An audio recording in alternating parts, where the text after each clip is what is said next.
My friend said it was super easy. She did it right from her phone during her lunch break. If you have a regular source of income, you can be approved for a loan for up to $5,000, and your cash can hit your bank account the next day. BillsHappen.com's lenders have millions of dollars to lend, regardless of your credit history.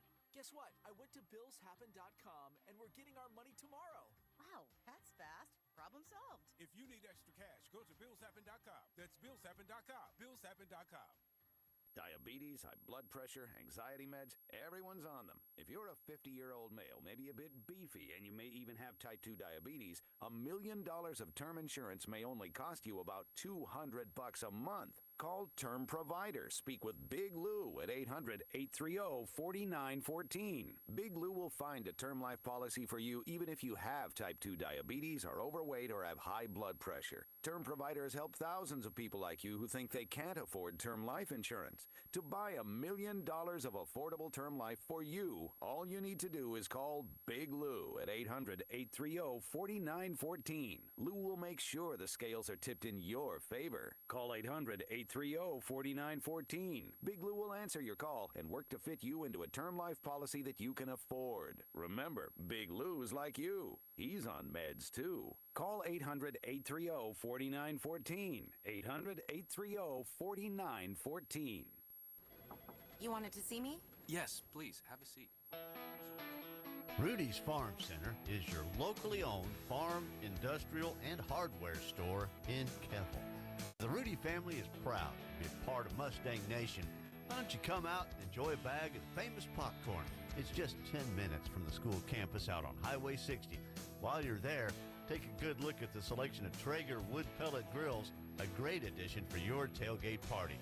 At Rudy's Farm Center, down Highway 60 in Keppel. Do you avoid going to the doctor because of all the hassle? Figuring out your copay, your deductible? Will your insurance even pay for this? Is this provider in your network? There's no hassle at Estes Chiropractic. The Back Brothers. They cut their fees so they could cut out the middleman. The Back Brothers dropped their fees enough so they don't have to fool with insurance. And neither do you.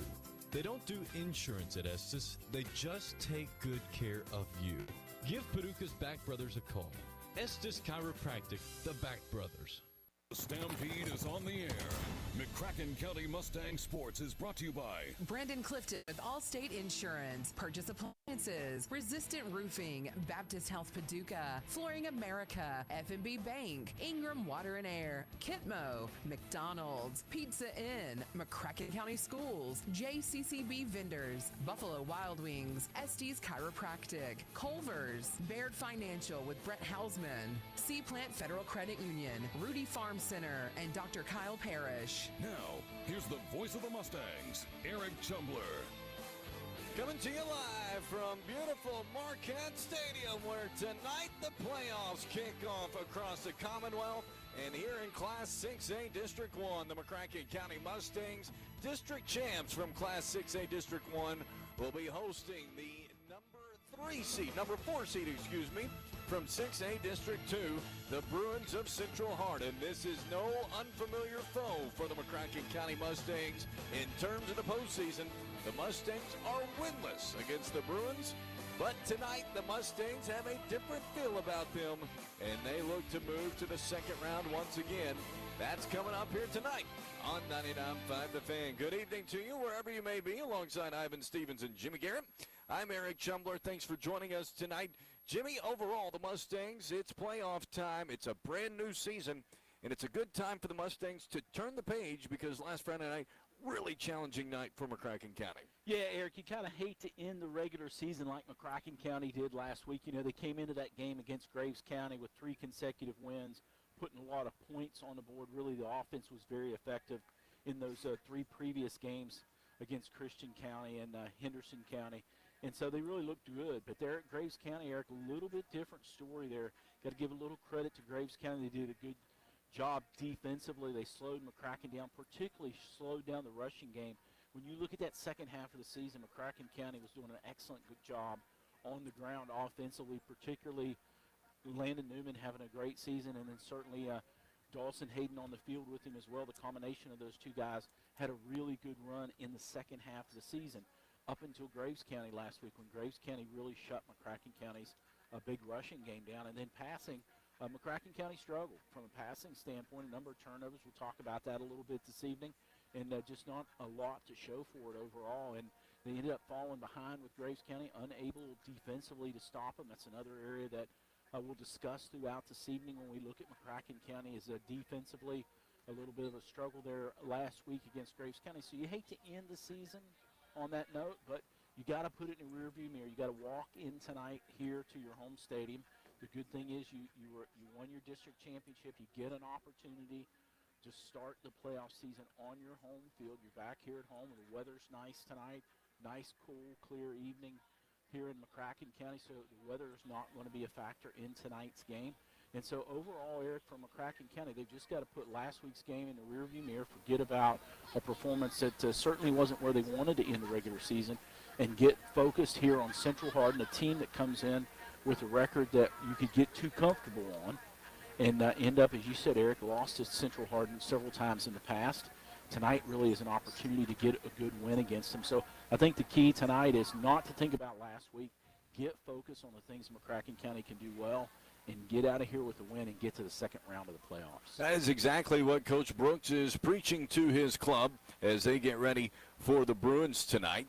As McCracken County, overall, it has been an up-and-down year in various categories. Offensively, started off a little bit rough, then really took off. Last week was rough, and Coach Brooks is kind of examining every facet of the team. He's going to play two quarterbacks tonight as Maddox O'Neill, the starter for the Mustangs, has had it started kind of just a little bit rough this year out of the gates, but then had a great 5 weeks for the Mustangs, including breaking a couple of big records for McCracken County, and just really played well in those 5 weeks. And then last week, challenging week for him. And Coach Brooks, he's got kind of a good problem, if you want to look at it like that. You've got two really strong quarterbacks in your system. Not many programs can boast that in senior Maddox O'Neill and then freshman with Cole. And it is going to be both of those players playing tonight for McCracken County in Maddox O'Neill and Cole Presswood.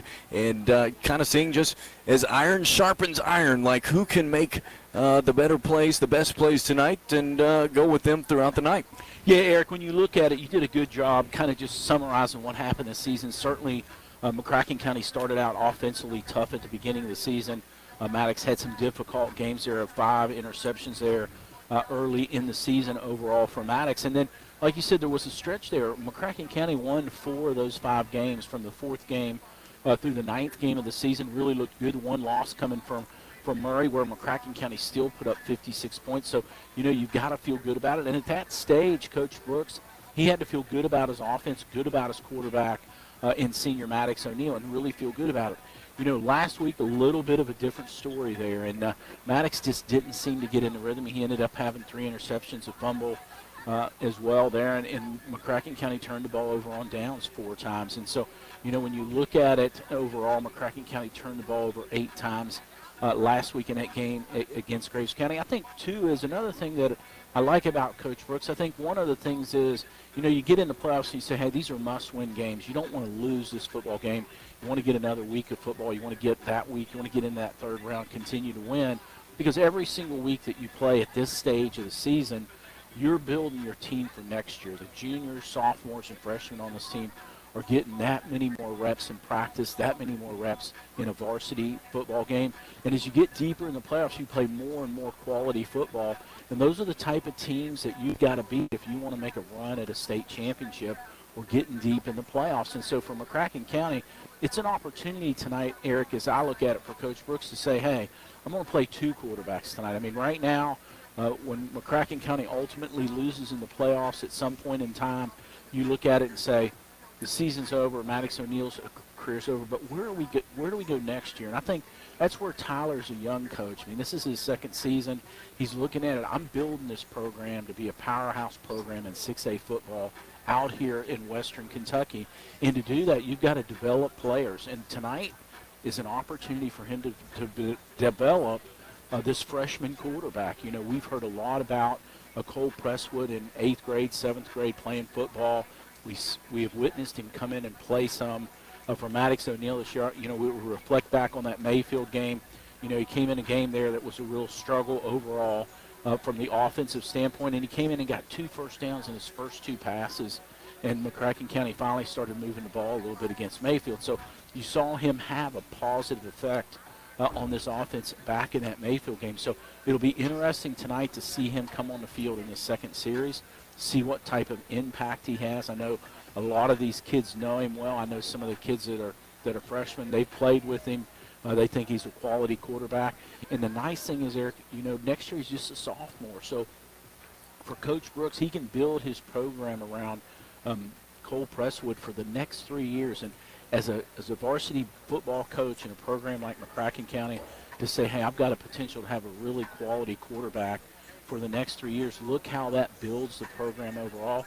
And then you look at the other skilled players that Cole Presswood's going to have running, not only tonight but in the future. Is you take Matcham, you take Lanier, they're just sophomores. These guys are super talented, wide out, so he's going to have some big targets on this team.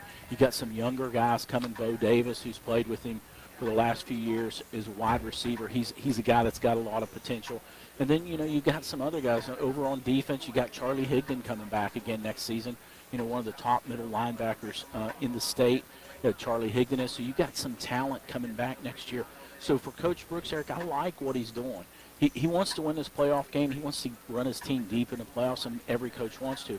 But at the same time, Tyler's looking beyond this Friday night. He's building this program for long term, and that's the kind of commitment that Gino and Coach Smith and yourself and others that have been heavily involved in McCracken County football since its inception 13 years ago, that's the kind of program you want to build. And you got to build it, Eric. It doesn't start in December in weightlifting. It doesn't start, again, this summer when you have practice. It starts right here tonight in the development of these young players for next season. No doubt. And it is what the mission of Coach Brooks and this staff has become, is building it step by step. And the Mustangs looking to continue that build here tonight and make this a beginning of a postseason run for the McCracken County Mustangs. Along those lines, congratulations to Coach Brooks. He is the 6A District 1 Coach of the Year. A wonderful job he has done this season along the lines of what you just said and being recognized by his peers for it. Yeah, Eric, you got to like Tyler. I like him a lot. I mean, he's a young guy. I think he's 30, 31 years of age. He's here at a big high school, one of the biggest high schools in the state of Kentucky, and in a program that needs to be rebuilt, a program that really needs to reestablish itself after some down years. And I think Coach Brooks has done an excellent job. One of the things is, Eric, you and I talked to him on Wednesday nights. We get to watch him on Friday nights. One of the things is, for a young coach that I really like about him, he's got a lot of gusto about him. He's not afraid to go for it. You always call those plays on the air, and, sometimes he can be 4th down on his own territory, and he'll go for it. He really has that type of mentality that, I'm not afraid of the game. I'm not going to back down from the game. My team can go for it. He does an excellent job at that. I like that type of fortitude, that he's not a bit, shy as a young coach and conservative, so to speak. Really, he's the opposite. Eric, you got to look at it this way. You take a coach as young as Tyler Brooks, how many onside attempts has he had in 2 seasons? You could take coaches that have coached for 20 years in the NFL or college football, and you could count the number of onside attempts they had on kickoffs. Tyler's got him beat in his first 2 seasons. He's not afraid to take that opportunity. He's certainly got a talented kicker in Brock Wilson, but still, for a coach, that takes a lot of gusto, because if you don't recover it, you're going to give your opponent an opportunity to start at the 50. And so there's a risk in that, but Tyler's not afraid of that risk. And I think tonight, one might say, hey, would you get in the playoffs and take your senior quarterback and put in your freshman quarterback at times and give him an opportunity? Some might look at that and say, that feels or looks a little bit risky. But the truth of the matter, Eric, is it's building a program. And I think that's Tyler's mindset. When you sit down and talk to him, he doesn't have that short vision sometimes you see in young people. He's got a long vision of how he's going to build this program over time. And so when you guys selected him, I know you were involved, Gino, Coach Smith, many other instrumental people in McCracken County sports, and Tyler ultimately getting this job. I think it's the right choice, because he brings something to this program that maybe it's not seen in a while, as far as somebody who really wants to be here, build the program, build it long term, and be competitive. That is congratulations to Coach Brooks, a 6A District 1 Coach of the Year, and being recognized by his peers for the wonderful work he is doing here at McCracken County High School. Looking at the Seaplant Federal Credit Union text hotline tonight, Tony Austin cheering in. He said it's playoff time. Go Mustangs. Absolutely, Tony. Great to hear from you on the Seaplant Federal Credit Union text hotline, 270-557-8223.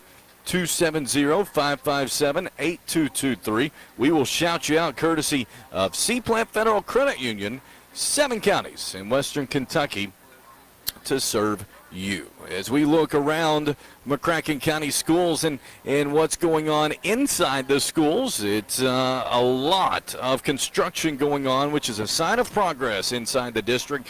The Reedland Elementary parking lot is complete and has made a huge improvement to the morning drop-off and afternoon pickup at Reedland Elementary School. The Heath Middle School auditorium is complete, and the final shipment of metal paneling is set to be delivered November the 10th. This will replace the previous masonry and plaster facade that made up the exterior and gables, and this portion of the project is expected to be completed at the end of November. I'm at Heath Elementary School every day. My goodness, the progress they're making there on our additional 20,000-foot facility is phenomenal. The majority of the foundations are in, and the load-bearing and masonry walls are coming up, and the floors are being poured. That is a great sight to see. Concord Elementary, much of the work on foundations is complete, and load-bearing masonry walls should be starting very soon. And so that is a lot of things going on inside McCracken County Schools, and with the construction especially, just showing you how much is growing inside the school district. When we come back here on the Buffalo Wild Wings pregame show, we'll take a look at last week's numbers for the Mustangs in a struggling 41-27 loss against Graves County, as well as look at the season stats overall for the Mustangs as we get set for the playoffs. Central Hardin, McCracken County, coming up in about 44 minutes on 99.5 The Fan. Need a coffee that's more than just a caffeine fix? Come to Meredith Family Grind, where every cup is made just the way you like it. Now serving you at 2 convenient Paducah locations on Clarks River Road and downtown across from the courthouse. You're never far from your favorite latte, cold brew, or sweet treat. Stop by and see Tevin or April. They'll remember your name and your order, because at Meredith Family Grind, you're not just a customer, you're family. Meredith Family Grind, 2 locations, 1 mission, better coffee, better day. See you soon.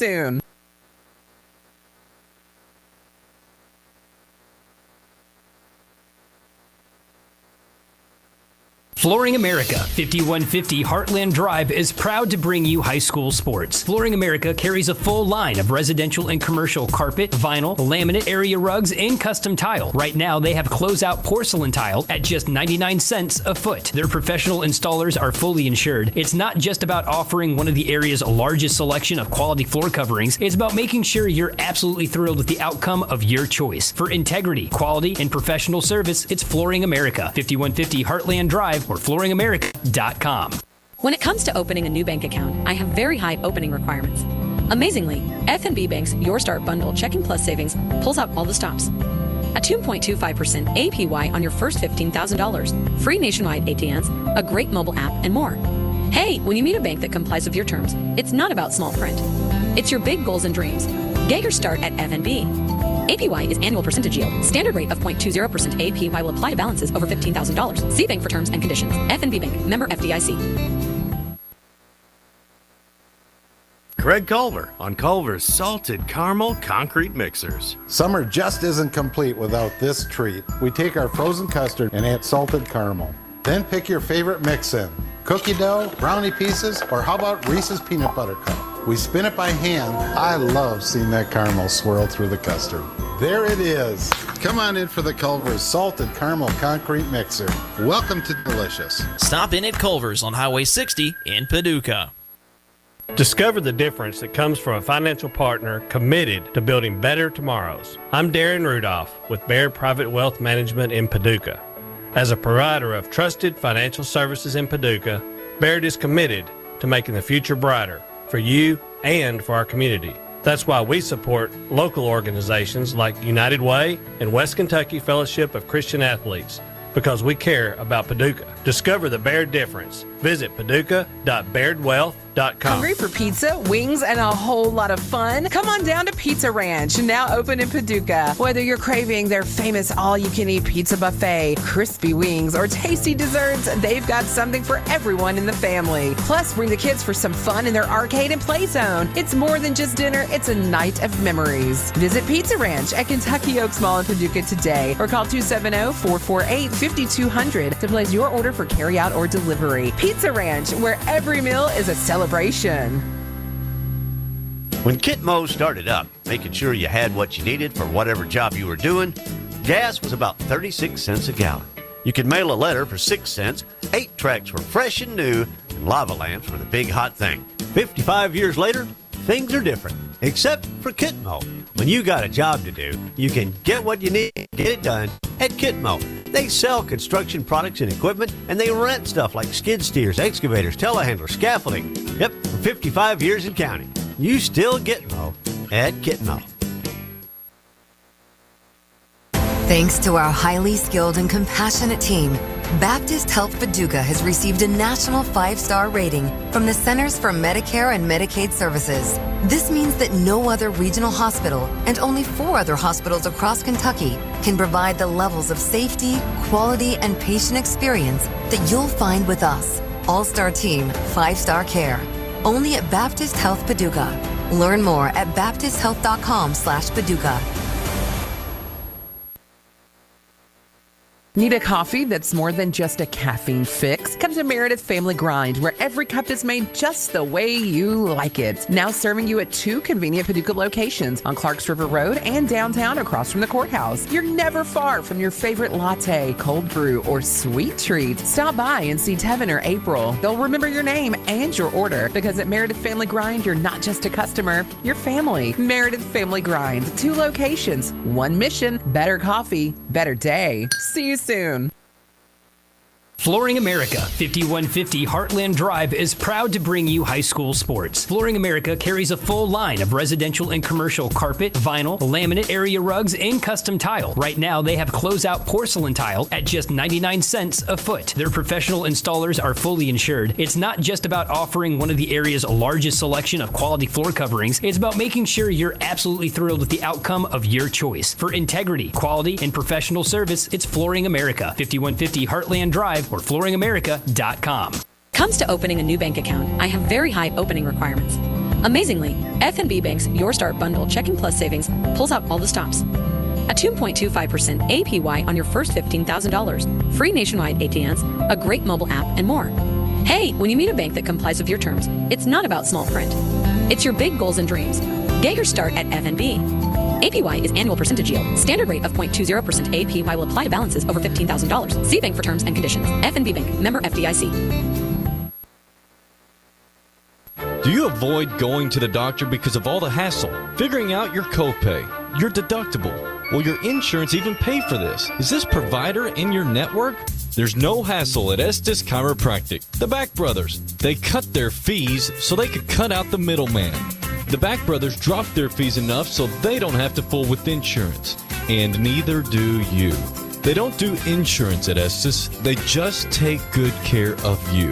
Give Paducah's Back Brothers a call. Estes Chiropractic, the Back Brothers.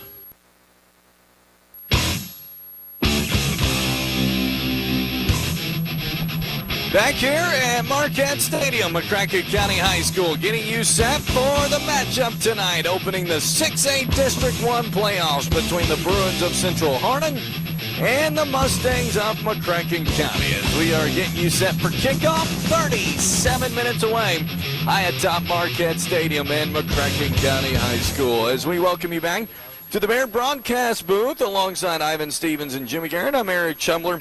And Jimmy, overall, it has been an up and down season for the McCracken County Mustangs. Some highlights, some lowlights. And if you were to look at last week in the season finale in the Graves County, it would go in the latter column, as it was just an overall rough night for the Mustangs. Not necessarily in every statistical category, as they actually outgained the Graves County Eagles overall, but it was still A rough night with the turnovers being the headlines. Let's take a look at the stats from last week's 41-27 loss to the Eagles. So taking a look at that overall, Eric, you're right. The stats were really close when you look at it. McCracken County had 127 yards rushing and 260 yards passing. So overall, 387 total yards for the McCracken County Mustangs. For Graves County, the defense did a pretty good job, 132 yards on the ground, 171 through the air. If I was to look back over the season, that's one of the better total defensive performances, just there a little bit south of 300 yards. And so for McCracken County, that was a good evening defensively, but unfortunately, several of those were short fields. McCracken County gave Graves County a possession, I think the first 3 times. It was either on the 50 or on McCracken County side. So a lot of short fields contributed to the fact that Graves County put up a lot of points and didn't have a lot of total yards. McCracken County, if you go back and look at it too, had more first downs than Graves County did in that game as well. So breaking it down, taking a look at it now individually, as you mentioned, Maddox O'Neill had been playing pretty good in the middle of the season, struggled down there against Graves County, very similar to the struggle against Mayfield. So two tough outings for Maddox down in Graves County. This one coming last Friday. He was 18 of 38, so a little south of 50% overall passing for Maddox O'Neill. He ended up with 260 yards and 3 touchdowns.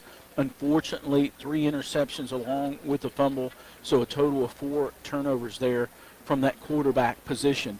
Taking a look at it from a receiving end, Jakari Matchin, though, had a huge game. When you look at it, 7 total receptions. Of those 7 receptions, he ended up with 166 yards and 2 touchdown passes. So he caught 2 of the 3 touchdown passes from Maddox O'Neill.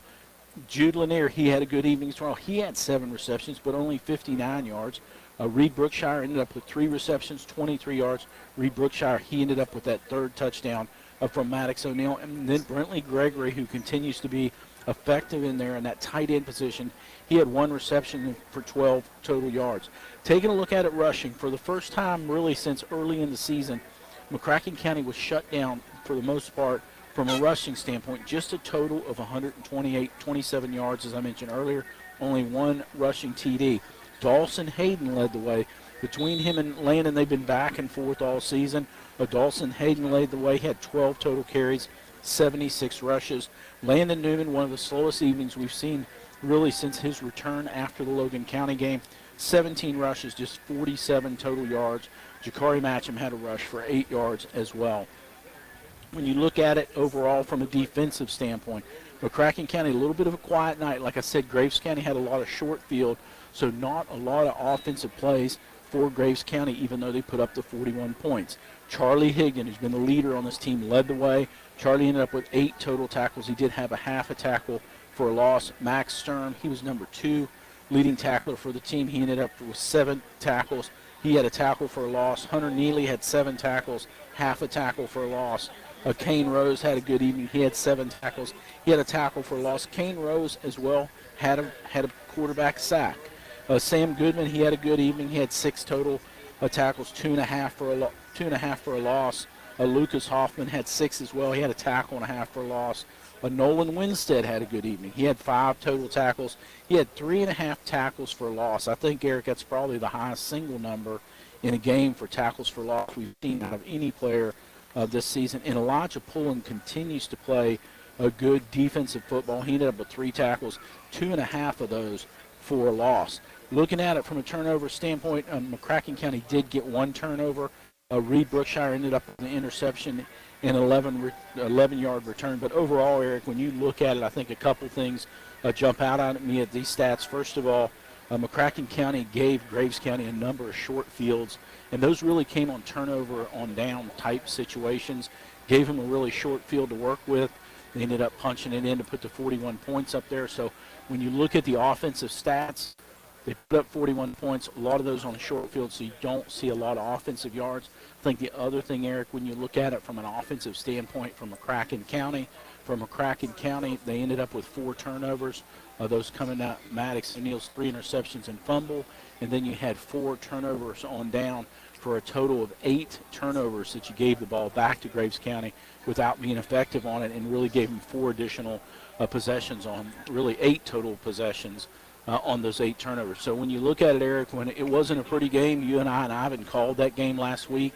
There wasn't a lot of good things came out of it. Jakari Matcham certainly had a good game. Charlie Higdon had a good game defensively. And so those 2 players played some excellent football for McCracken County. I think one thing, Eric, to note about those 2 guys in particular, both those guys underclassmen. Charlie Higdon, a junior, he's going to be returning next year. Jakari Matcham, he's a sophomore. He's got 2 more years to play here for McCracken County. So you like to see those underclassmen really have good ball games. It's building that program for the future, as we were talking about earlier in this pregame show. And so it is going to be a different tune tonight, we hope, for the McCracken County Mustangs as they get set to take on the Bruins of Central Hardin, as we are counting you down to kickoff, about 31 minutes away. Let's take a look at the season stats this year for the McCracken County Mustangs. And once again, taking a dive into that, Jimmy Garrett. So let's take a look at it. McCracken County ended up the regular season 5-5 with that loss to Graves County. When you look at it from a point scored standpoint, McCracken County outscoring their opponents 421 points to 404 points this season. From an offensive standpoint, we'll look at the defense first. So far, McCracken County has allowed 1,996 total yards rushing and 2,443 yards passing. So a little over 4,300 total yards, really 4,400 total yards defensively has been allowed by the McCracken County defense. Looking at the McCracken County offense, 1,712 yards rushing so far this season, 2,326 yards passing. So fairly similar, about 4,000, close to 4,100 overall combined offense compared to the defense, allowing about 4,400. So when you look at the stats compared to the opponents, fairly even overall. When you start down, taking a look at it individually, Maddox O'Neill this season, 266 pass attempts. He's completed 162 of those, so he's right there at that 60% mark. Overall total yards, 2,502 overall. That's 2,152. 29 total touchdowns. He's averaging 215 yards per game from a passing standpoint, and unfortunately 8 interceptions, 3 of those coming last night. Cole Presswood, who we're going to see play tonight in several series. So far this season, he's taken 30 attempts. He's completed 18 of those, so he as well is up there right at the 60 percentile as far as completing passes. He's thrown 4 touchdown passes against 1 interception. So overall, some good numbers from the freshman. Taking a look at it from a receiving standpoint, these are some big numbers of these 2 sophomores who we've been talking about now for 2 seasons. Jakari Matcham, 68 total receptions, 1,072 yards. He broke that 1,000-yard mark, Eric, last week against Graves County, put him over the 1,000-yard mark. 1,072 total yards for Matcham, 18 touchdowns. He leads this team in scoring. He's averaging 107 yards per game, and he's averaging nearly 2 touchdowns per game this season for McCracken County. Jude Lanier, the other sophomore we've been talking about all season, 46 total pass receptions, 649 yards, 4 touchdown passes. He's averaging 72 yards per game. Reed Brookshire, the lone senior on that wide receiver core, he's got 24 receptions this year, 209 yards. He has 5 touchdowns. He's the second leading scorer from a receiving standpoint for this team. And then you got Dawson Hayden. He's had 11 receptions, 143 yards. He has a touchdown. Corey Turner's got 9 for 108, 2 touchdowns. Brentley Gregory, who's been coming on here late in the season, 7 total receptions, 72 yards. He has a touchdown. And then we got to drop down here and look at one other guy, and that's Sam Goodman. So far this season, he's got 2 receptions, 10 yards, 2 touchdowns. So he's averaging a touchdown per reception overall for the senior tight end. Looking at it from a rushing standpoint, Landon Newman, who has had an excellent second half of the season, 160 total attempts rushing the ball so far this season, 947 yards, just 53 yards short of breaking that 1,000-yard mark. He's the number 2 leading scorer on his team with 14 touchdowns, and he's averaging 105 yards per game. The other running back, the other senior running back, along with Landon Newman, is Dawson Hayden. Dawson Hayden right now this season, 78 carries, 546 yards. He's got 3 touchdowns. He's averaging 60 yards per game. The number 3 leading rusher is Maddox O'Neal, 47 carries, 76 total yards. He has 2 touchdowns. And then you got Elijah Poole. We got to mention the big guy. Elijah Poole's been coming in there this season. He's got 11 total rushes this year for 60 yards, but out of those 11 rushes, 5 of those for a touchdown, and we know several of those other ones were 4th down situations where he helped McCracken County pick up that 4th down. So overall, that's an offensive look. Dropping down and looking at it from a defensive standpoint, as we mentioned, we've got about a handful of guys leading the tackling for this team this year. Charlie Higdon's number 1. He's got 63 total tackles, 9.5 tackles for a loss. He's got 1 sack this year. Lucas Hoffman along that defensive line, he's got 60 tackles. 7 of those are for a loss. And then you got Kane Rose, the other interior defensive lineman. He as well, he's up there. He's got 53 total tackles, 7 tackles for a loss. He's got 2 sacks so far this season. 4th leading tackler on this team is Max Stern, the only guy out of the secondary in this top group. He's got 50 total tackles, 2 for a loss. And then you got Sam Goodman. Sam Goodman's got one of the leading stats on here as well. He's got 46 total tackles, but 11.5 of those tackles are for loss. He as well, like Kane Rose, has 2 sacks. Then you got Jacob Thagard, who's been out the second half of the season. He was at 35 total tackles, 4.5 for a loss. He's got a half a sack. Hunter Neely, who's been playing that linebacker position along with Charlie Higdon, he's up to 27 tackles, 2.5 for loss. He's got a sack. And then you drop down and take a look at Jakari Matcham and these guys in the secondary. Jakari's got 24 tackles. Nolan Winstead, 23. And then you drop down Elijah Pullen, who's been playing. He's got 21 total tackles. He's got 8 tackles for a loss. He's got a half a sack. And then Landon Newman, who's been playing in there, some as linebacker, 19 tackles, 3 tackles for a loss. He's got a sack and a half. And then one other guy I've got to mention, a couple other guys to mention on this list, Martin Thomas, Dawson Hayden, Corey Turner, they're all at 19, 18, and 15 tackles apiece. And then we got to mention Stephen Pitts, one of the guys, Eric, that I've grown to like. He's a sophomore. He's been coming off the bench. He's not playing a lot of minutes, but very effective. 15 tackles, or 14 tackles so far this season. 4.5 of those tackles are for loss. He as well has 2 sacks. So you look at it, McCracken County's got a total of 9 sacks. 2 of those by Kane Rose, 2 of those by Sam Goodman, and 2 of those by the guy coming off the bench in Stephen Pitts. Looking at it from a turnover standpoint, McCracken County so far this season, they've had 3 fumble recoveries, and then you look at from an interception standpoint, so far this season, a total of 10 interceptions by McCracken County, led by 2 guys. Reed Brookshire, the senior, he's had 3 total interceptions. And then Jakari Matcham, the other guy, he's got 3 interceptions as well. Dawson Hayden has 1. Kane Rose, Jude Lanier, and Max Sturm each have 1 interception apiece. Taking a look, we can't get off these stats, Eric, without looking at Brock Wilson. Brock Wilson this season, excellent season. 53 of 56 on point after attempts. He's at 94.6%. Then from a field goal standpoint, he's 6 of 8, 75%. But we know out of that 6 of 8, one of them included the school record of a 50-yard field goal by the junior place kicker from McCracken County. Those are your season stats for the McCracken County Mustangs as they get set to take on the Bruins of Central Harding. Looking at the Seaplant Federal Credit Union text hotline tonight, Robert and Cindy Brown are watching tonight on Kentucky Lake and Blood River as they are the grandparents of Dawson Hayden. Good to hear from you all tonight. You can watch tonight on YouTube, as I have actually put it on my story on Facebook and Instagram if you want to locate that. And if you want to go to YouTube, just search in McCracken Media on the YouTube channel. You will be able to watch the live broadcast of this with our audio here tonight. McCracken County back in the locker room. Central Hardin, though, out on the field. Let's take a look at their season stats for this year. And once again with that, Jimmy Garrett. So taking a look at Central Hardin, they come in tonight's competition 1-9 overall this season. And this is a stat that we don't see too often out of a team that has played a total of 10 games this season. So far in 10 games this season, Central Hardin has scored just 81 points. compared to the 400 and some we just mentioned about McCracken County. They have allowed 409 points.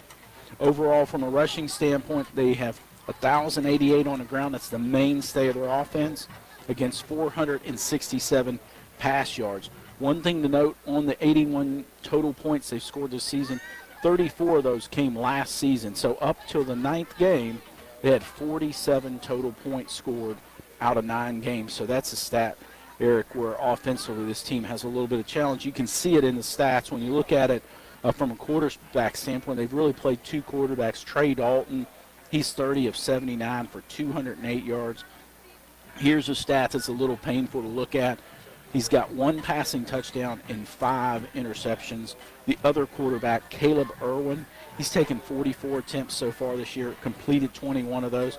He doesn't have any touchdown passes. He's got 4 interceptions. So when you look at it overall, passing-wise from the quarterback position for Central Hardin, they've thrown for 2 touchdown passes. They've thrown 9 interceptions. That's not a pretty stat to look at overall offensively. When you drop down here and look at the receivers, they've got Braden Begley. He's their leading receiver. He's got 16 receptions for 152 yards. He has 1 of those 2 touchdowns. And then Harrison Hamilton, he's got 2 receptions so far this season, 92 yards. He's got the other touchdown for this team. A few other guys, Corday Matthews, he's got 7 receptions for 58. Gage Gurgley, he's got 4 for 33. Raekwon Bradley, he's got 7 for 32. And then you got Cannon Elmore, 5 for 30. So overall, they've got about 8 guys that have caught passes this season, only 2 touchdowns. As I mentioned, rushing was the mainstay on this team, about 1,088 total yards as a team. When you look at it individually, you've got Arthur Warleba.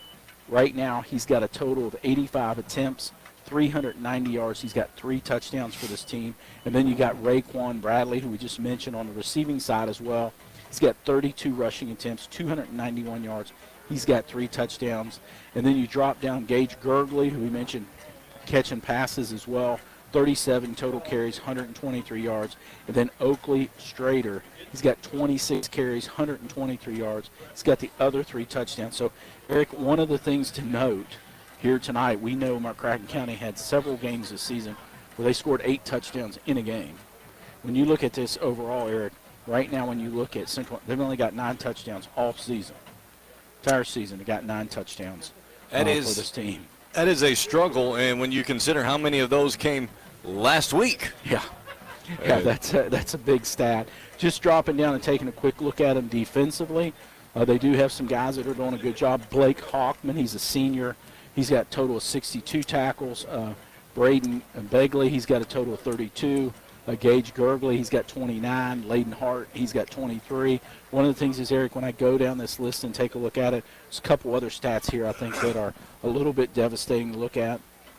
They don't show any tackles for loss. Now, that may be a statistician issue, or it may just be they haven't had any. Defensively, from a sack standpoint, they got 2 sacks all season long for this team. So, from a turnover standpoint, 5 fumble recoveries and 5 interceptions, so a total of just 10 turnovers so far created by this team. Another footnote to look at so far, point after attempts, as I said, they don't have many. They've attempted 8 point after attempts, made 7 of them. Good percentage there. No field goal attempts this season by Central Hardin. So I think, Eric, when you look at it overall, this team is probably struggling the worst of any team we've witnessed this year. We could go back to Christian County, but Christian County had put up a lot more points than that. They'd put up a lot more offensive yards than that.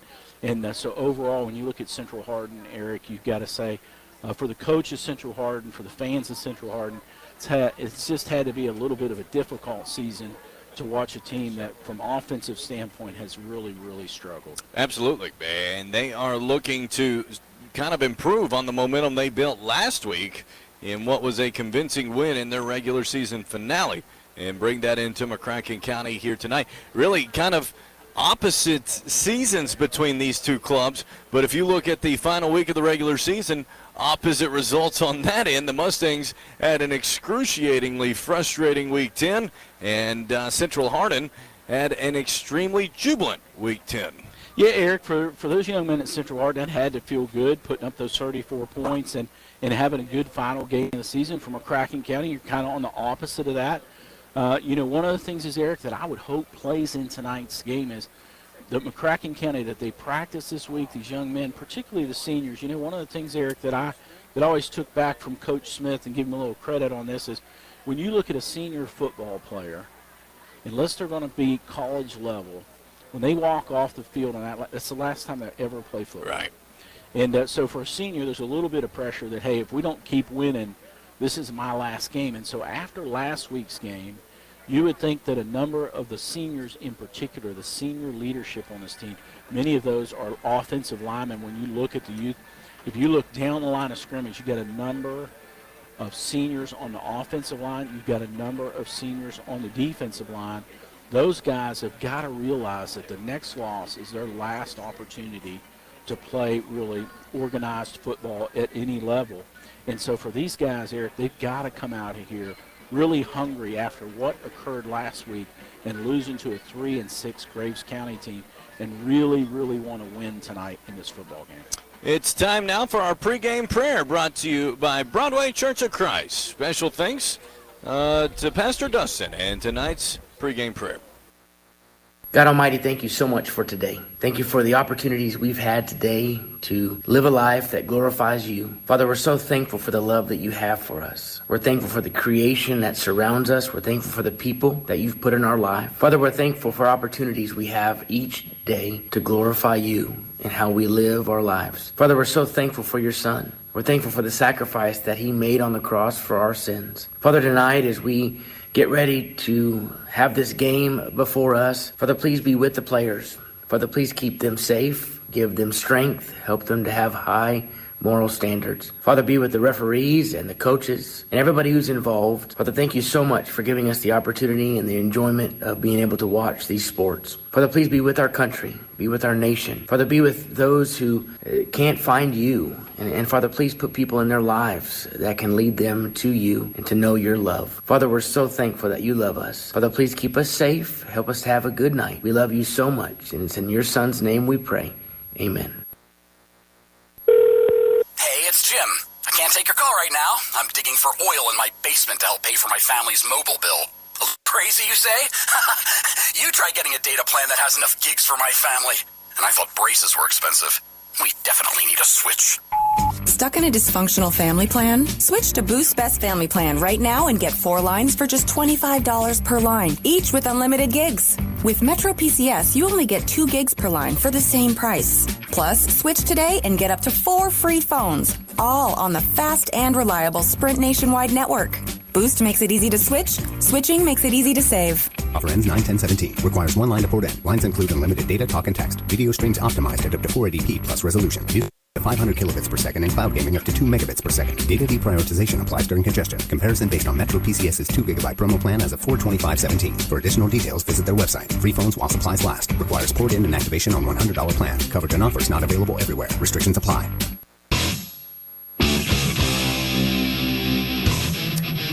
We are about set for our national anthem here tonight as McCracken County getting set to take on Central Hardin. Our national anthem tonight brought to you by Rudy's Farm Center.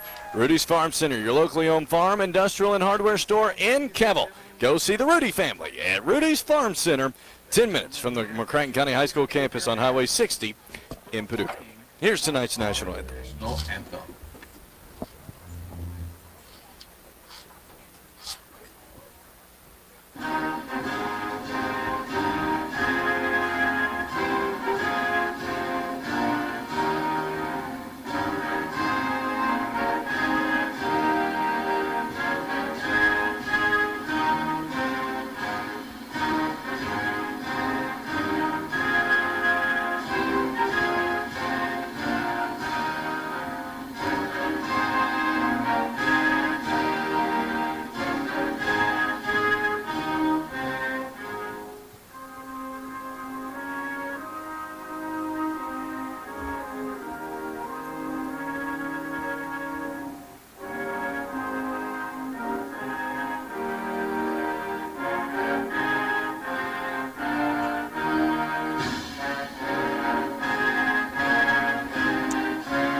Tonight's national anthem brought to you by Rudy's Farm Center. Rudy's Farm Center, 10 minutes from the McCracken County High School campus on Highway 60 in Paducah. And if you can't make it out there, check out their new website, rudysfarmcenter.com. As we get you set for this one tonight, let's jump in to our Brandon Clifton Allstate Insurance for Success. You're always in good hands with Western Kentucky and Southern Illinois Allstate agent Brandon Clifton. For the Mustangs tonight, starting first on the defensive side, pack the box with 8 or 9 guys to stop the run and pass. Yeah, Eric, when you look at this team overall, as I mentioned, first of all, it's mainly a running team. 60, almost 70% of their offensive yards have come on the ground. So, what I see tonight with Coach Brooks, he's always got at least 6 guys up there with 4 down linemen and 2 linebackers. Tonight, I could easily see him pushing that number to 7, 8, and 9 to really pack the box, try to stop this running game, which is the only effective offense that Central Hardin has. I think on the other part of that as well is not a very effective passing game, as we mentioned all evening long. So is it an opportunity to take this front 6, maybe have some guys blitz out of that secondary type of position and get some sacks, get some tackles in the backfield, and really just hamper this offense altogether? Granted, as you mentioned, they did put up 34 points last week. I think, Eric, in this situation here from McCracken County, you just pack the box. And a little bit of it, to be honest with you, Eric, we witnessed that a little bit last week with Graves County. They put a lot of guys up in the box. They were able to slow down Landon Newman in particular and really stifle the offense for McCracken County. I think tonight for McCracken County, do the same thing. You got 6 really big guys up front. Pull up one of your safeties, pull up one of your corners, pull those guys up a little tighter against the offensive, or against the line of scrimmage, and really get some big stops. So, tonight, Eric, one of the things is, a while back against Christian County, I set a goal for this defense of hold Christian County under 150 yards. They weren't able to do that.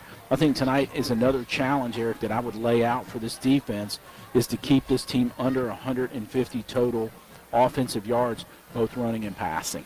Looking at the offense here tonight, it is going to be 2 quarterbacks playing tonight for McCracken County. Maddox O'Neill will get the first series. Cole Presswood will get the second series, as Coach Brooks really using both quarterbacks. As Maddox O'Neill, great career for McCracken County, really great junior year last year, and had a 5-week stretch this year playing really solid. Has had bookends, though, Coach Brooks would like to see be a little bit better, including last week, using Cole Presswood to see what he can do as a freshman. Tall order, but going to try to put him out there a little bit as well. Iron sharpens iron approach, and challenge each other to play their best football. Yeah, Eric, I think a couple things we can expect tonight. Maddox O'Neill, he's got a big arm, and when he gets back in the pocket and he gets settled in, he can find some targets downfield. We witnessed it, as you said, really throughout the middle part of the season.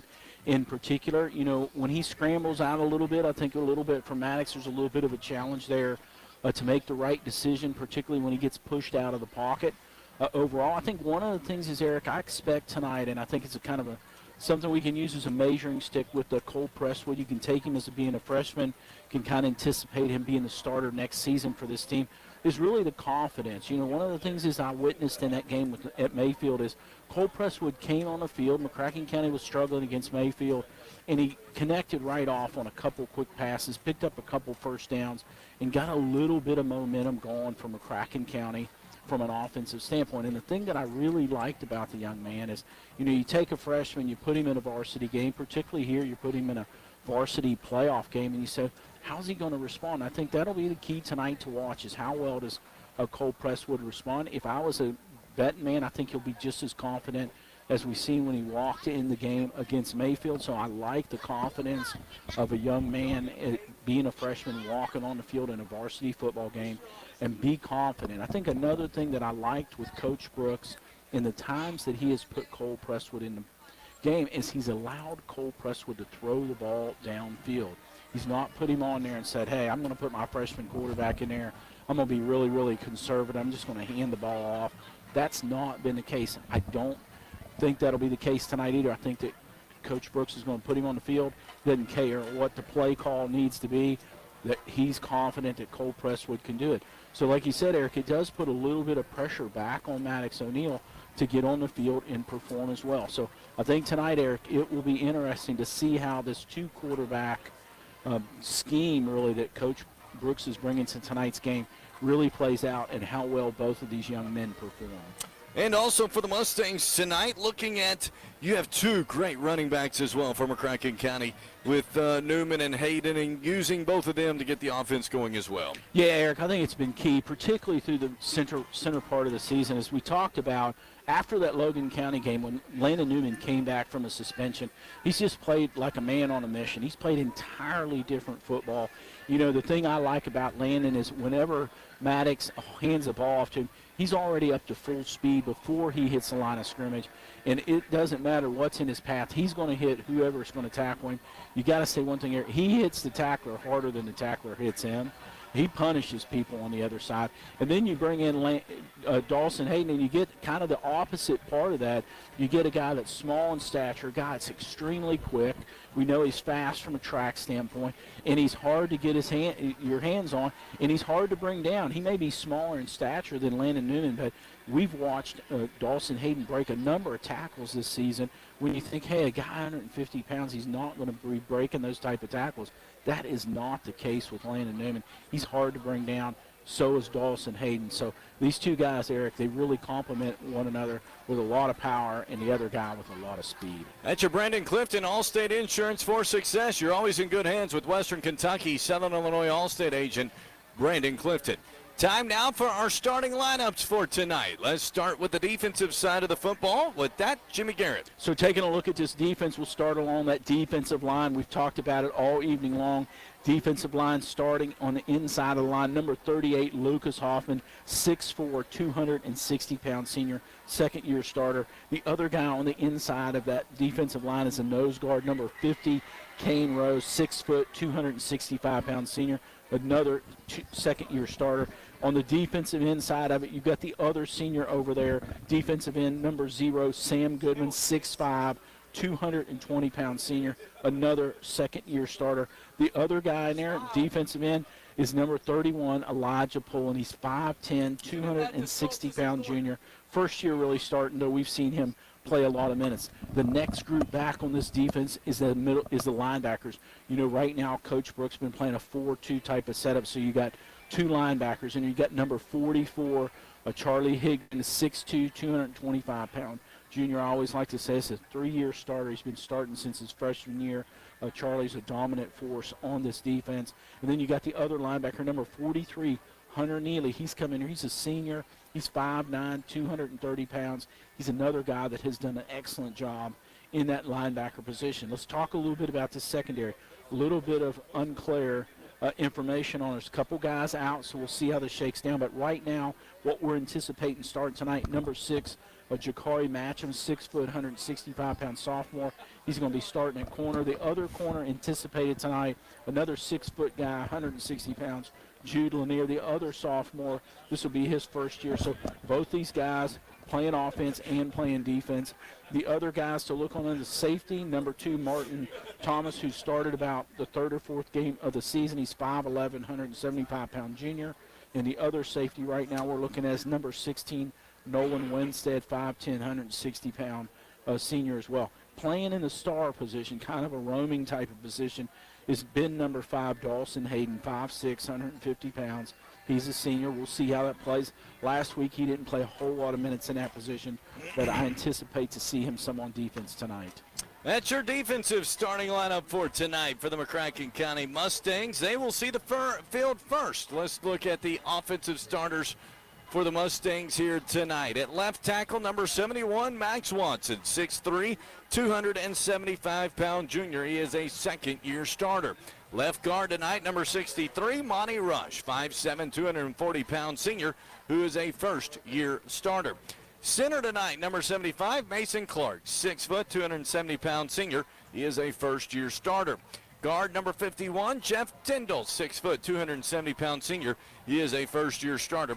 At right tackle, number 56, Alex Wilhelm, 6'4", 310-pound senior. He is a second-year starter. Wide receivers tonight, number 8, Reed Brookshire, 5'10", 165-pound senior. He is a second-year starter. Number 10, Jude Lanier, 6 foot, 170-pound sophomore, a second-year starter. Number 6, Jakari Matcham, 6 foot, 170-pound sophomore, second year on varsity. Number 17 is our tight end tonight, Brentley Gregory, 5'11", 190-pound sophomore. He is a first-year starter. Running backs tonight, number 5, Dawson Hayden, 5'6", 150-pound senior. He is a second-year starter. Number 4, Landon Newman, 5'11", 190-pound senior. He is a second-year starter. Quarterbacks tonight for the McCracken County Mustangs. Getting the first series will be number 3, Maddox O'Neill, 6'2", 275-pound senior, third-year starter. Number 13, Cole Presswood, the freshman phenom, 5'8", 150-pound freshman. Special teams tonight, number 19, Brock Wilson, 5'11", 170-pound junior. He is a 2-year starter. And the returners tonight for McCracken County, Dawson Hayden and Jakari Matcham for McCracken County to round out your lineup. Here come the McCracken County Mustangs.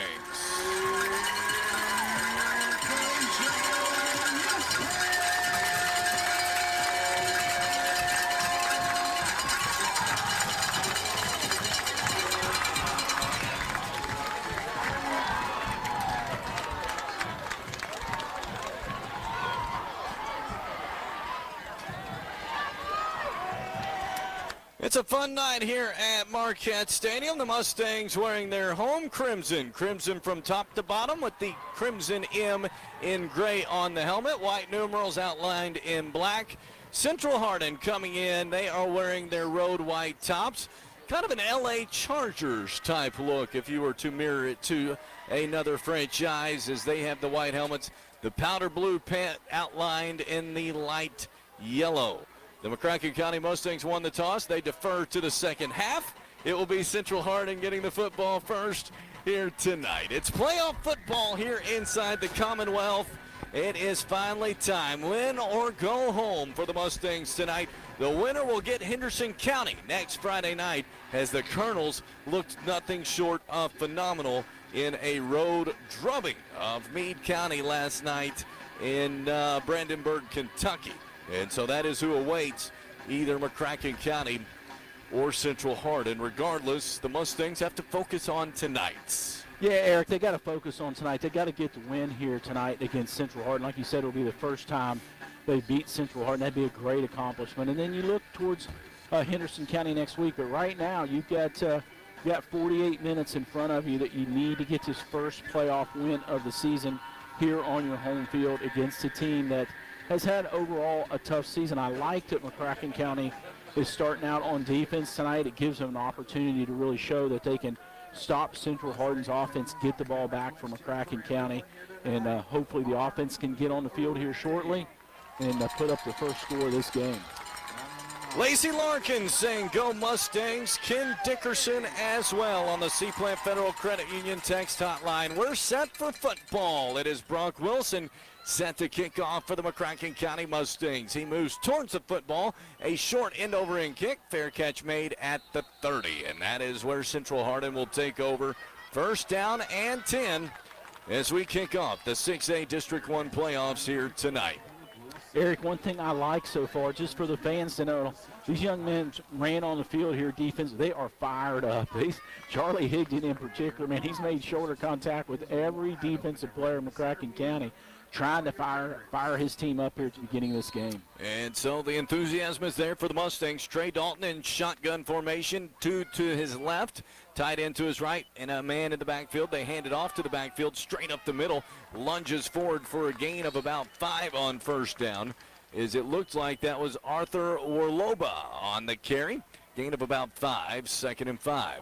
Yeah, Eric, and kind of like we expected, McCracken County had 7 guys up there in the box on that particular defensive set, so it looks like Coach Brooks, he's going to put a lot of guys up against this line of scrimmage.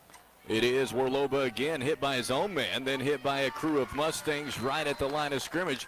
Incidental fire from his own teammate. Yeah, Eric, you don't see that too often, but you're exactly right as you called that. Quarterback handed it off there, and another one of his own players kind of met him shoulder to shoulder there, really slowed him down, didn't give him an opportunity at all to get any momentum before he got back to the line of scrimmage. And you had 3 defensive linemen. It looked like Kane Rose, Lucas Hoffman, and Elijah Pullen just collapsed on him right there at the line of scrimmage. 3rd down and 4 now for Central Hardin on their own 36. No score, just underway.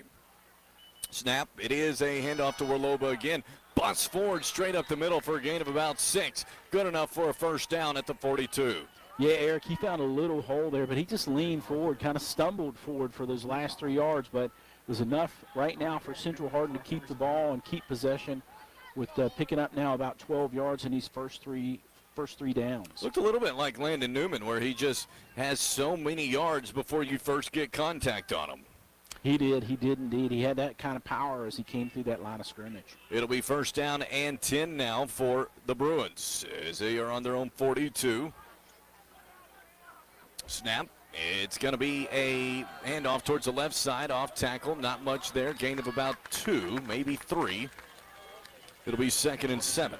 Eric, one thing I got to note for the fans, you took them through the uniforms of Central Hardin, but I got to look over at our buddy Ivan. He's having a little tough time tonight. The light yellow numbers on these jerseys are tough to see. That's the truth. And Ivan having to use the old binoculars a little bit more than normal to make sure he gets those numbers right, but nobody works harder than Ivan Stevens. 2nd and 7 for Central Hardin on the 45. Hand off to the back again. Not much there. The Mustangs hit them right at the line of scrimmage. No gain, maybe a gain of a yard. It'll be 3rd and 6. Yeah, Eric, and that initial contact was Charlie Higgins. He busted through the line of scrimmage, got that initial contact.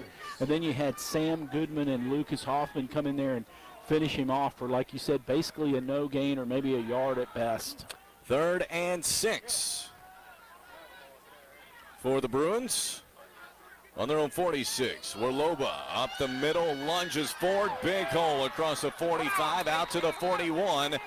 Gain of about 10, first down for Central Hardin.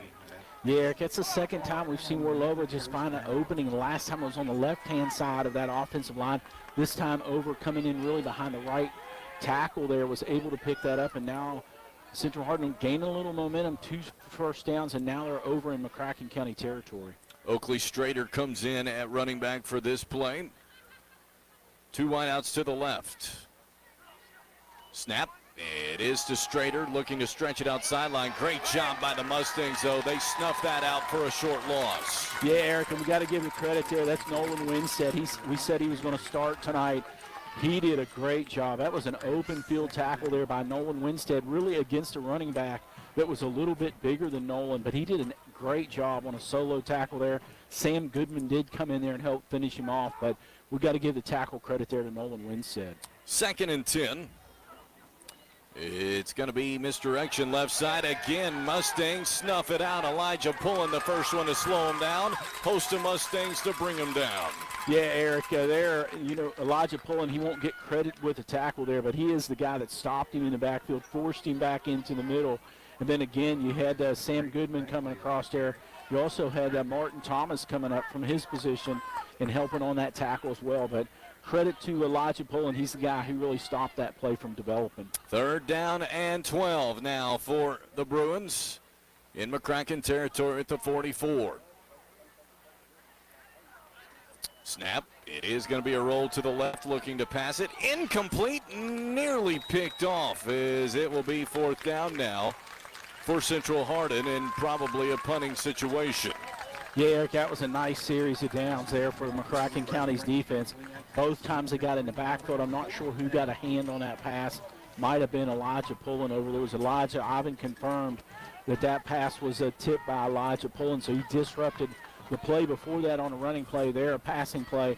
Elijah Pullen disrupted that. Right now, Elijah's off to a good start this evening. 4th down and 12 for the Bruins, who are going to punt on the McCracken 44. High snap, punter grabs it, and it's a end-over-end kick, short kick.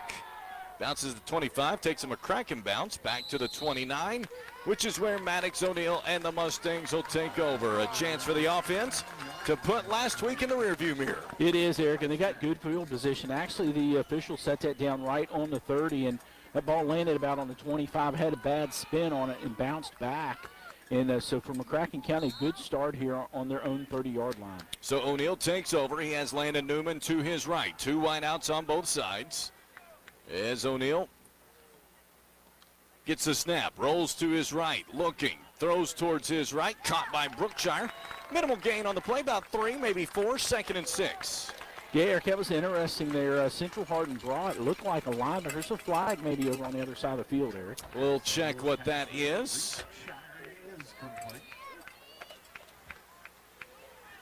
As the head official moving over towards the sideline.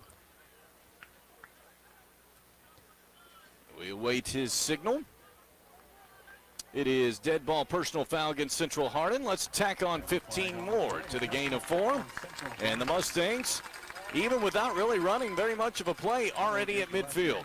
Yeah, Eric, that was a break from McCracken County. I mean, that was a good catch over there. Like you said, it was ultimately only going to be about a 3-yard gain, but I think the defender there for Central Hardin tackled him way out of bounds, and that's where the official made that call.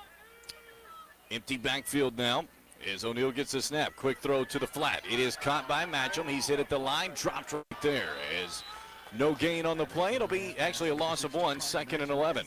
Eric, you don't see that too often. You know, McCracken County runs a lot of wide receiver screens. It was well run, but that was just an open field tackle there against Jakari Matcham, and that's not something we see too often. And Jakari is a tough guy to get a hand on with his speed and quickness, but got to give the defender credit there. He did a good job bringing Jakari Matcham down behind the line of scrimmage. 2nd and 11. Handoff to Newman. Has no real hold there as he tried to stretch it out. Gain of about a yard. It's 3rd and 10, or 3rd and 9, excuse me. Yeah, Eric, one of the things to note for the fans at home, number 70, the nose guard for Central Hardin.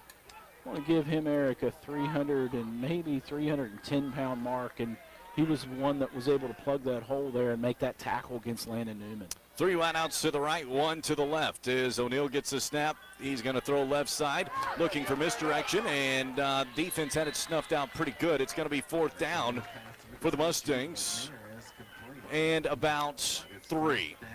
Yeah, Eric, I think there's no doubt. You could look down at Coach Brooks and his coaching staff. There was no doubt he's gone for this. He's over in Central Hardin's territory on the 44, so he's got a 4th and 3 on Central Hardin side. He's going for it. And it looks like Central Hardin jumped, and that will give it a 1st down to the Mustangs. Yeah, Eric, and that was number 70. I just mentioned him, the big nose guard here for Central Hardin. He was right over top of the ball, and Maddox gave it a hard clap there, and he fell for it and gave McCracken County the 5 yards necessary to keep this drive alive. So that puts the Mustangs inside the 40 at the 39. It will be 1st down for McCracken County. 3 wideouts to the right, 1 to the left. O'Neill throws into the flat. It is caught. Matcham across the 40, and he is spun down around the 35. Gain of about 4. Coach Brooks going a little bit more on the conservative side here early on with the offense after the struggles last week by O'Neill and McCracken County, just trying to get his quarterback eased into it a little bit. He is right now, Eric. You know, right now, no really downfield passing so far in this series. All the passes have been straight down the line of scrimmage. So I agree with he's probably let Maddox get comfortable here before he makes any downfield attempts. It is a handoff to Newman, looking to go off tackle as he spins his way across the 35 down to about the 30.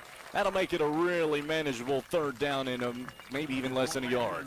Yeah, Eric, and you got to give Landon Newman credit here. We talked about how well he's run this season, particularly the second half there. They made contact with him at about the 35-yard line. It looked like possibly a 1-yard gain, and Landon Newman keeping his feet under him was able to drive the defenders another 4 yards downfield to get this as an easy 1st down. Central Hardin almost jumped. I believe they did. Into the neutral zone they went. Tack on 5 more, and Central Hardin really giving McCracken County a lot of penalty yards in this first drive. Yeah, Eric, and they're key penalties. You know, when you look at it, it's 10 yards so far, but 4th and 3, you jump off sides, you give McCracken County a 1st down. You had a 3rd and 1 situation there, basically. Jump off sides and give McCracken County another easy 1st down. As it is going to be Landon Newman going off tackle as he is hit at the line. Gains a few, maybe 3 or so. And you tack on that 15-yard penalty by Central Hardin already.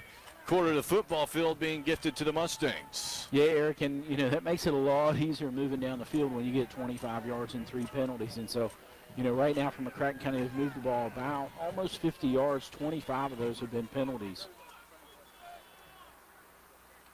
O'Neill gets a snap, looks, throws towards the left side, a low throw and incomplete. He had a wide open receiver. He just really underthrew him as that was intended for Lanier. Just well underthrown, 3rd and 7. Yeah, Lanier, he was open out there in the flat, Eric. He would have probably picked up that first down. He was right at the 15, 16-yard line, and Maddox underthrew, and he tried to go down and scoop that off the turf, but just wasn't able to. 3rd down and 7. Is O'Neal, throws over the middle, wide open receivers, Gregory. He's got it, touchdown Mustangs. Eric, I've got to add to that call there. For the fans at home, Brentley Gregory brought that down. That pass was a little too high. And Brentley Gregory, that's a talent we've not seen out of him. So he reached up one-handed, just for the fans at home. He caught that with his right hand, one-handed, well over his head, and brought it down one-handed. That's a one-handed catch by Brentley Gregory for that touchdown. You said it perfectly. It was a well overthrown, and he just made a wonderful attempt to put his mitts on it and finish it for 6. It was a high snap and hard for the holder to come down with it. The extra point is no good, but the Mustangs strike first. Credit to Brentley Gregory as the tight end doing big things. A pass over his head, reaches up for it for a great catch, and finishes it off for the Mustangs. He did, Eric. You know, we've seen some good catches by some talented wide receivers this year in Matcham and Lanier and Brookshire, but for Brentley coming in here as a really fill-in tight end type of position, he did a great job there bringing it down overall. When I look down there, one of the things to mention about Brentley Gregory I think is important, he's only a sophomore, and he's got 2 important functions on his team. We're seeing him develop as a tight end, top-notch catch there, and then he's a long snapper on this team as well. So he plays a key role in 2 different positions for this team, and you love to see that type of sophomore player developing. It's just another one of those things, Eric, we can talk about throughout this postseason and what this team's going to look like again next year. So the Mustangs able to strike first. Is a fair catch being made for at the 30. Eric, that's a called kickoff by Coach Brooks. You know, sometimes he tells Brock Wilson where he wants it kicked to in particular, and that's 2 times in a row that Brock Wilson has landed that ball exactly where Coach Brooks wants it. You had 0 return 2 times in a row, and Central Hardin starting out at their own 30-yard line. So the Mustangs strike first, 6-0. And now it's Central Hardin to try, as it is a handoff. It is going to be Warloba. Carries a few Mustangs across the 30 out to about the 35, maybe the 36. Strong run of about 6, 2nd and 4. Yeah, Eric, one thing about Warloba, I think he's the kind of guy, he's not super big. I'm going to give him maybe 190 or so, but very much so, as you mentioned earlier, like Landon Newman. He's a guy that if you're going to bring him down the line of scrimmage, you're going to have to hit him low and to get his legs out from underneath him. If he keeps his legs under him, he's going to be able to push the pile downfield a little bit. 2nd and 4 is Warloba again. He is hit at the line but keeps those legs churning. He's going to get all the way out to about the 40, which is around the first down marker. And they're going to give him the first down McCracken County. Yeah, that's 2 times in a row. I mean, he runs right in behind the offensive tackle as well as the center, looking down at that offensive line. Number 70, who I mentioned, is playing nose guard for Central Hardin. He's playing center as well. And like I said, he's every bit of 300, so he's a good offensive lineman to run behind. Warloba again going off tackle, big hole, across the 45, across the 50, down to the 47-yard line. Gain of 13. That'll make it first down for the Bruins. And that was Braden Nolan ended up getting that tackle, number 14. He's back there playing in that secondary from McCracken County in this series. It's good to hear from Miss Joyce is following along tonight. Faithful McCracken County supporter, also Kentucky supporter as well. Good to hear from you. As always, is Miss Joyce Lewis. Is this one a handoff at the line? A herd of Mustangs there to bring them down right there. Yeah, and that initial contact was Lucas Hoffman. He's high-fiving his teammates. He's excited. He was the guy who really made that tackle. Sam Goodman, as well as Kane Rose, came in there to assist their defensive line player there. But overall, that tackle goes to Lucas Hoffman. That was a nice – he got around his block and made that contact, as you said, Eric, really they're marked that down as a 1 yard loss. So that'll be a tackle for a loss for Lucas Hoffman. As it is Warloba again across the 45 to the 43. My parents listening in, Donnie and Bobby Sue Chumler. Good to hear from you all as they are listening tonight. Good to hear from you on the Seaplant Federal Credit Union text hotline. Mustangs up 6-0. That scoreboard update brought to you by the Mattress Market. Sleep with us at the Mattress Market. 3rd and 5. And a flag comes in. The Mustangs decide they're going to bear some gifts this holiday season as well. Yeah, they did. And unfortunately, it was Lucas Hoffman. We just bragged on Lucas and the great tackle we made for a loss play before last. And Lucas didn't keep his eye on the ball there. He was listening for that cadence. The quarterback gave him that extra slap there. And overall, he went for it, bid on that right there. And right now it's 3rd and just inches. See what Central Hardin does here. My guess, Warloba will get the carry. There he is. He gets the carry. Hit at the line. Lunges forward, though. Did he get it? I don't think so. 4th down and inches. Nice stop by the Mustang front. Yeah, Eric, when you look at that pile coming up out of it, Charlie Higdon came off the bottom of that pile. You also look like Kane Rose, but I think Charlie was the guy that got in there and made that contact before the line of scrimmage. Actually, Eric, it looks like they lost a foot or so. And so a full yard to get this first down, 4th down and 1. And the Mustangs jump on the right-hand side. And it will be another first down for Central Hardin. Eric, I'm going to take blame for that. I've jinxed these players. First time was Lucas Hoffman. I bragged on his tackle. He jumped off sides. That time I bragged on Charlie Higdon. Charlie jumped off sides. So next time, Eric, when a guy makes a good tackle, make sure I don't brag. That's on right. Him. That way they won't jump off sides on the next play.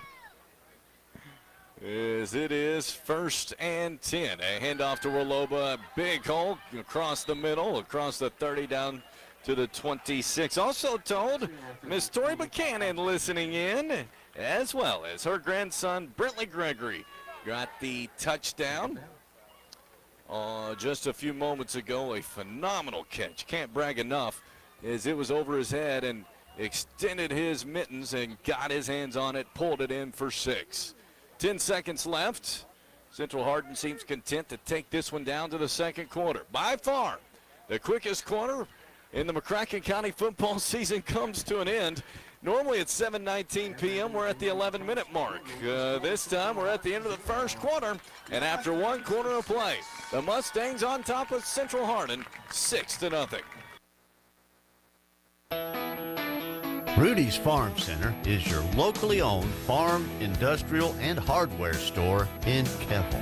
Now, the Rudy family is proud to be a part of Mustang Nation.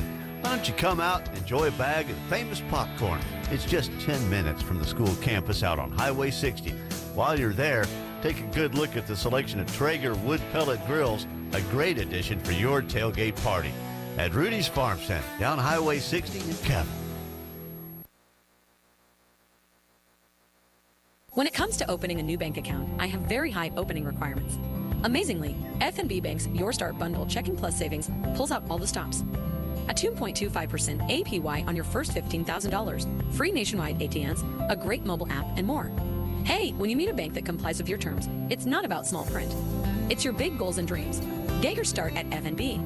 APY is annual percentage yield. Standard rate of 0.20% APY will apply to balances over $15,000. See bank for terms and conditions. F&B Bank, member FDIC.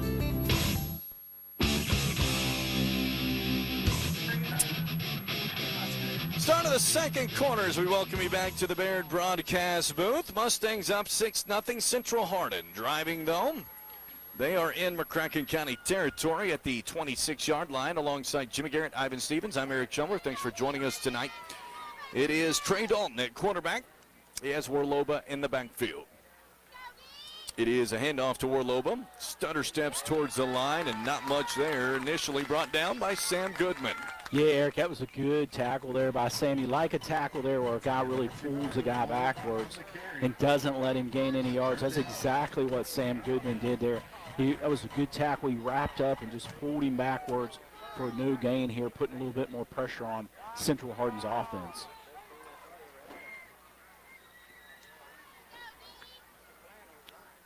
It is 3rd and 3. Pressure coming. Throwing to the right. Caught. It's going to be short, though. Not much gain at all. It will be 4th down for Central Hardin and about 3. Eric, I'm going to make a note, and Ivan may correct me. I think it's the first pass that Central Hardin has thrown in this game. It is. Good call. And it was for a loss. Oh, second, I'm sorry. As Ivan informs us, 4th and 4 for Central Hardin.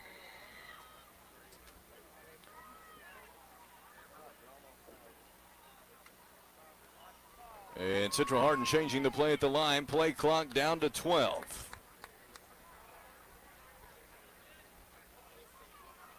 Snap. They're giving it to Orloba. Big hole off tackle. He's got the first down across the 20. Down to around, let's call it the 20. Yeah, Eric, they continue to run that successfully. Like I said, they really follow in right behind the right tackle. A majority of those runs by Orloba has been right off the right tackle, and so far they've been successful. That's Lucas Hoffman and Sam Goodman over on that end. They're going to have to tighten that up a little bit. That might be something we put in our halftime adjustments. First down and 10. It's Orloba again, and again straight into a herd of Mustangs. He'll be brought down for a short yard. Yeah, Eric, I think they're actually going to give that as a tackle for a loss. Maybe a yard or 2. That was a group of Mustangs. Eric, I think he had 5 guys bring Orloba down on that particular tackle. And they were going to mark it around the 22. 2nd and 12. Mustangs up 6-0. Snap, gonna toss to the back, going off right side. Gets across the 20, but not much further than that as the Mustangs push him out of bounds around the 19 or 18. It'll be 3rd and roughly 8. You know, Eric, the other thing just to comment here on Central Hardin, I mean, they're inside the red zone, and they've got a 3rd down and long situation. You know they're going to go for it on 4th. When you look at their stats, they've not attempted any field goals this season, so I wouldn't see them doing anything different than going for it all 4 downs here to try to pick up this first down. 3rd and 9, let's call it. For Central Hardin on the McCracken 19, Mustangs up 6-0. A lot of confusion right now on the Central Hardin side as they are getting into their formation. Play clock down to 6. Down to 2, and they're going to have to take a timeout. A lot of dysfunction on that series for Coach Gregory and the Bruins. Yeah, Eric, you like to see that burning that timeout. I mean, right now you still got 8:50 left here in the second quarter, but, you know, overall for the Bruins, they got the ball first here at the beginning of the game, so they're going to have to give it to McCracken County. So, you know, we'll see if those timeouts have any effect here in the first half. Normally that's a little more important in the second half of the game, but certainly the Bruins taking a timeout here early in the second quarter. Mustangs had scored first. It was Brentley Gregory making one of those phenomenal catches you have to brag on for the sophomore. The throw that was over his head, extended his arm fully to make the catch and grab, and was wide open to run it in for 6. And he's just one of so many that is going to be back for several years that Coach Brooks is just so excited about. Yeah, Eric, he's got to be excited. I mean, like I said, we don't want to look past this season. We don't want to look past tonight's game. We're making a good run here in the playoffs, but, you know, you like to see this quality of skilled players down in the lower grades that you know you've got them back for 1 or 2 more years. It is 3rd and 9 for Central Hardin on the McCracken 19. It's going to be Dalton looking to throw towards the left side, incomplete, and goes behind his intended receiver. Hits him in stride, he might have something. Instead, it's 4th and 9, and Central Hardin probably going to go for it. Eric, that's another one of those situations. We talked a few weeks ago, Charlie Higdon was back in coverage. There you had your other linebacker, Hunter Neely. He was back there in coverage. Hunter did a good job there making sure there wasn't an opportunity to catch that. So it's interesting when you see one of these linebackers, and Charlie Higdon or Hunter Neely, get in a little bit deeper coverage. It's a little bit of challenge for a linebacker. 4th and 9 for Central Hardin on the McCracken 19, trailing the Mustangs 6-0. It is going to be Dalton looking to throw. Under pressure, he is sacked inside around the 30-yard line. Big loss. Mustangs take over first down. Yeah, Eric, and we got to give the credit there to Elijah Pullen. He's broke up a couple plays in these first 3 series. He did a good job there. Elijah Pullen, he was the initial contact. Got to give really credit to the entire defensive line. You had Kane Rose, Lucas Hoffman, Sam Goodman, all of them in there, making sure that was a sack. But initial contact by Elijah Pullen, he just drove his blocker straight back into the quarterback to make that a sack here tonight for McCracken County. And freshman Cole Presswood into the game. It's going to be a handoff to Dawson Hayden. Big hole across the 30, 40, gets across the 45, across the 50 on his feet, and down to the 43-yard line. Eric, I can't say enough about Dawson Hayden. I'm getting a kick out of it just for the fans at home. Looked like he was tackled into 50, looked like he was going to be tackled into 45. He just stays on his feet, gets the ball down to the 43-yard line. Dawson Hayden, man, using that speed. It's first down for the Mustangs. It's going to be Presswood throwing to the left side, caught by Gregory. Sheds one tackle, gets across the 30. First down he goes inside to the 27. Eric, that was a great run by Brentley Gregory. That was really yards after the catch. You know, before Brentley had a wide open field for that touchdown there, he had 3 or 4 defenders that he ran through and picked up about 8, 9 additional yards after the catch there. But 2 nice plays so far tonight by Brentley Gregory. Just you can hear the excitement from the crowd, and they're loving what they are seeing with these kiddos for sure. There's an injured Bruin on the play. It looks like it is Oakley Strader, as one of their running backs also plays on the defensive side. And so he is making his way off the field. First down and 10 for the Mustangs at the 27. As Presswood with Dawson Hayden to his right, gets the snap. He hands it off to Hayden and stutter steps but slipped. And that will get him across the 28 to the 27, let's call it. Yeah, Eric, a little bit. Dawson Hayden a little bit almost tripped himself up there after he got the ball and just really didn't get any momentum going before he got to the line of scrimmage. So it was a little bit of an easy play there for Central Hardin's defense. As Presswood throws it out towards the flag. Great throw, great catch again. You know who, Brentley Gregory, able to make the catch, and he needed a perfect throw, and he got it. Eric, you got to say one thing. One thing is you take these 2 plays, you got a freshman quarterback in Presswood throwing to a sophomore tight end, and Brentley Gregory, man, what a force so far here in this particular series. And he could barely thread the needle to that pass, and Presswood did just that. Just incredible accuracy. It is Hayden. Straight up the middle. Has a hole inside the 10, down to the 9. Yeah, Eric, Dawson Hayden, I think one of the things he's kind of thrown a little bit of kink in the Central Hardin defense. They were kind of prepared for Landon Newman in the power game, and when you put Dawson Hayden on there, how quick he is to get through that initial hole in the line of scrimmage, and then once he gets past that initial group up front, it's hard to really run Dawson Hayden down. As it is going to be Hayden, stutter steps, gets his bearings, and not much there as it's going to be around a no gain on the play. It'll be second and goal. Yeah, Eric, and you got to wonder here, this is second and goal. Got to wonder for Coach Brooks, is he going to let Cole Presswood get an opportunity here to try to throw this ball into the end zone? He's keeping Dawson Hayden on the field, so if I was a bet man, Eric, I'd think this is a pass play. It is going to be a throw towards the right side. Caught! Touchdown, Mustangs! A flawless drive by Presswood. Perfect passing and a finish by Brookshire.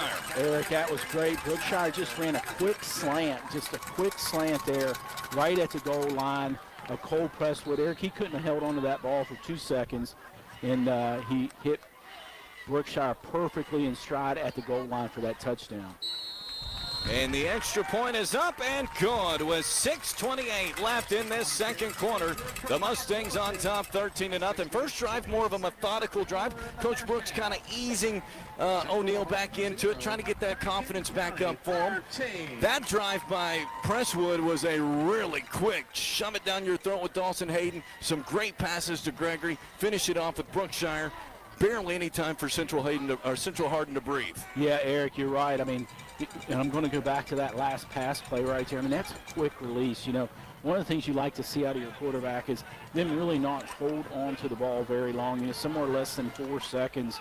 You want to see him get that ball thrown downfield, and that's exactly what Cole Presswood did there. He dropped back, took that snap, directly found Reed Brookshire on that slant route and hit him quickly and on the numbers.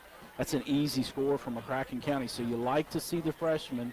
I talked about it in pregame. You want to see that confidence, and you got to say overall Cole Presswood exhibited the confidence you want to see out of a freshman quarterback and ultimately the starting quarterback next season. Just a freshman. It's hard to believe, as it is a high end over end kick. Central Hardin, fair catch around the 33. As Dawson Hayden was right there in case he decided to drop it. And so it's a really good start tonight for McCracken County all around. So the Mustangs now go out defensively.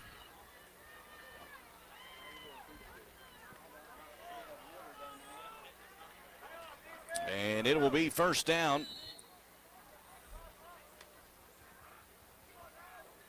for Central Hardin, as it is a handoff to the back, gets across the line of scrimmage out to about the 35, maybe the 36, depending on the spot, gain of 2 or 3. Yeah, Eric, right now, you know, Central Hardin, 90% of these plays have been, as I said, really it's a central part of the defensive line. And over this last possession where we got a stop on the 4 downs, McCracken County's front 4, they're doing a much better job in the last 2 series on stopping these running backs right at the line of scrimmage. Another handoff, not much doing there. It's going to be a gain of 1 yard, making it 3rd and about 6. Yeah, Eric, and that was a tackle by Charlie Higdon. He came up there and filled that hole and was able to make that contact and get the tackle. 3rd and 6, maybe 7.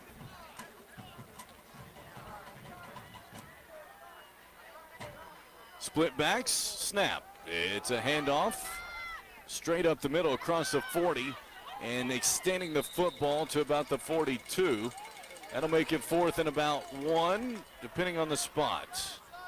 Number 6, Raquan Bradley on the carry. Yeah, Eric, they're going to give that as 4th. That's a 4th and a long one, it looks like, from where the officials marked that. So it's a good 4 feed here for Central Hardin to pick up this first down.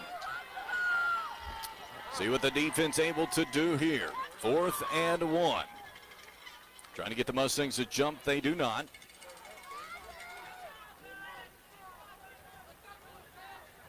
Snap. It is Warloba. Straight up the middle. He's got the first down as he moves the football forward. It was enough for the first down. And first down and 10 for the Bruins. Yeah, Eric, they gave him that first down. Boy, that was close. That's one of the ones you almost want to say, hey, you need to go out and measure for that. We'll give him that first down because the officials did, but McCracken County didn't give him an inch more than just the 10 yards they needed to pick that up. 1st and 10 for Central Hardin. High snap. It is going to be a carry across the 45 out to the 46, 7. That was a tackle there by a combination of Nolan Winstead and Charlie Higdon were the 2 guys that came up there and made that tackle just over the line of scrimmage. So, Eric, that was a gain of 3. That was a little bit more than I thought the running back actually got, but the officials saw it differently. Quick throw over the middle. It is caught as it's across the 50 down to the 49. It'll be 3rd and about 2. Want to give a shout out to my favorite shout out as she is traveling through the great state of Tennessee at the moment. Emily Bramer listening in, watching I'm sure on the drive. 3rd and 2 for Central Hardin. Mustangs lead it 13-0. Split backs.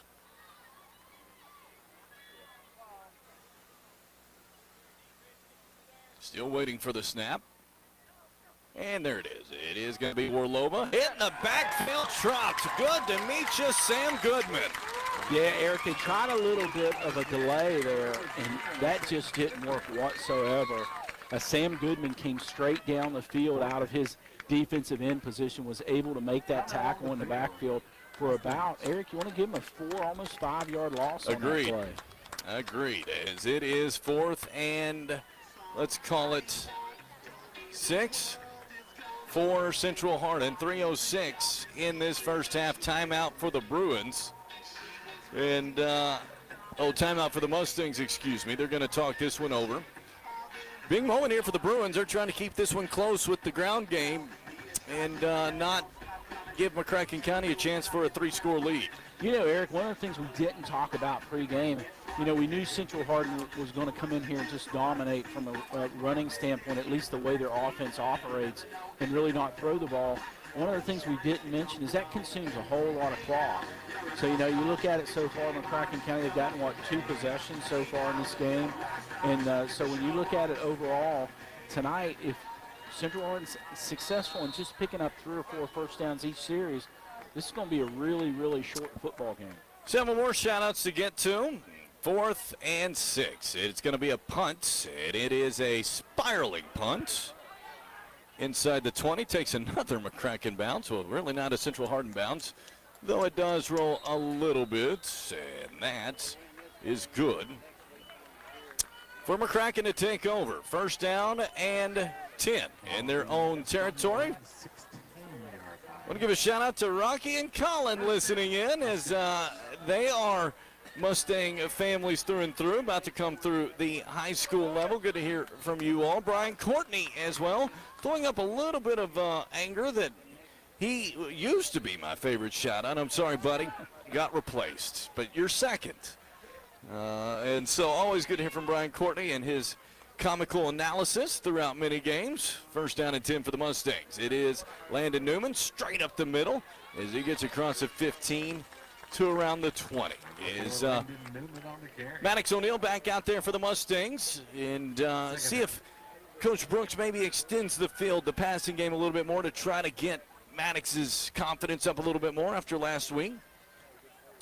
It is 2nd and 6. Another handoff. Newman straight up the middle. Gets across the 25, powering run that we have gotten used to seeing from Landon Newman. Yeah, Eric, and they're not going to quite give him the first down. It looks like he's just going to be maybe a foot short, but Landon Newman, that's 2 carries in a row. He's basically picked up 10 yards. And as always, and I think for the fans at home, listen, these aren't easy yards. These aren't wide open type of runs. They're running right up against the middle of the defense, and Landon Newman's able to turn those yards up. It is going to be a throw down the left sideline. Wide open, man. It's caught inside the 40 to the 39. Great job by Jude Lanier. He got a lot of separation from his receiver. First down for the Mustangs. Yeah, Eric, and you talked just a moment ago about throwing the ball downfield this series with Maddox O'Neill, and there Jude Lanier got wide open and was able to catch that. It's interesting, wasn't able to keep his feet in bounds, or Jude Lanier would have easily taken that in for a touchdown. First down for the Mustangs at the 40 of Central Hardin. Play action, throw to the left side, caught by Gregory, who's having a big night, as there's a flag on the play. Right at that where the play was made. I don't know if it was, I have no idea. I'm not certain. Is an ineligible receiver downfield. I want to give a shout out to Alan Arnage, and also go Mustangs from Felton, Delaware. Coach's grandparents-in-law, Barbara and John O'Brien. And so Mr. Arnage listening up in Delaware, much different than his Florida location. But also shout out to Barbara and John O'Brien. Good to hear from you all. It's 1st and long as O'Neill drops back under some pressure, escapes one man, going to try to keep it, gets across the 40, and exits out of bounds around the 38. Yeah, Eric, I think that was a good decision there by Maddox O'Neill. There was a lot of pressure on him there in the backfield. He was really running across the field there and saw he had some open territory and was able to pick up a couple quality yards there from McCracken County. Gets us in a 2nd and 8 situation. Mustangs lead 13-0, minute 44 in this first half. As it is a throw to the flat, and it's nearly picked off. A very poor pass decision there, and the Mustangs live to tell about it. Blake Hockman, he almost had O'Neill's pass picked off for 6. Yeah, that was a pick 6. He did a great job reading that. He just stepped right in front of the wide receiver. That was Matcham. He stepped right in front of him right here to 45-yard line. He'd have been long gone on that. 3rd and 8. As it is going to be Newman straight up the middle, across the 30, inside the 25, down to the 22. Yeah, Eric, that was Landon Newman. One is I got to give a little credit to the offensive line there. They opened up a really nice hole there for Landon Newman. He didn't make any contact with any Central Hardin players to probably 8, maybe 9 yards down the field. So give Landon Newman the credit, but the offensive line did their job on that play. 1st and 10 for the Mustangs is O'Neill throwing over the middle. It's incomplete. Brentley Gregory was wide open. Unfortunately, pass was behind him, or he would have had a touchdown. Yeah, Eric, it was Brentley Gregory. Very similar play to when he scored that touchdown. You know, last time Maddox threw it a little bit high there. He threw it behind him. Really no opportunity for Brentley Gregory to get spun around there to try to make that catch. But unfortunate, that play's working well tonight for McCracken County. You just got to be accurate on the pass. As O'Neill rolling to his right, looking, throws, and it is caught. A daring play as Brentley Gregory caught it, but he had a man right on him. And no move for Gregory there as he was lit up immediately. 3rd and 7. Eric, this to me is a tough call for Coach Brooks. You got 3rd and 7. Is it a passing down? You got Landon Newman there in the backfield. Last time he was able to pick up the first down running on 3rd and 8. So this is an interesting call by Coach Brooks. Wide open, it's Matcham, but he overthrew him, incomplete. It looked like he had him wide open in the end zone for a touchdown. He did. That was a route where Matcham, he just ran a straight route. He was lined up on the inside as a wide receiver there, and he just ran straight down the field, really just right over the marker there in the middle of the field, and unfortunate. Maddox overthrew him by a good foot or two. Matcham didn't have an opportunity to bring that in. 4th down and 7. Field goal opportunity here for Brock Wilson. About 37 yards. The kick is up, and it is gone. 43 seconds left here in the first half. There is a flag down, but the kick is good, and it looks like it's a personal foul against Central Hardin. And so the Mustangs able to get at least 3 out of it, but several missed opportunities. Yet a couple of big wide open touchdowns, just missed passes. And that's something that I think Coach Brooks is trying to get and help Maddox with. He's really struggling with his accuracy and confidence, I think, right now. He is, Eric. I mean, in that series you had really a pick 6 there that Central Hardin, unfortunate for Central Hardin, dropped. Fortunate for the Mustangs that he did.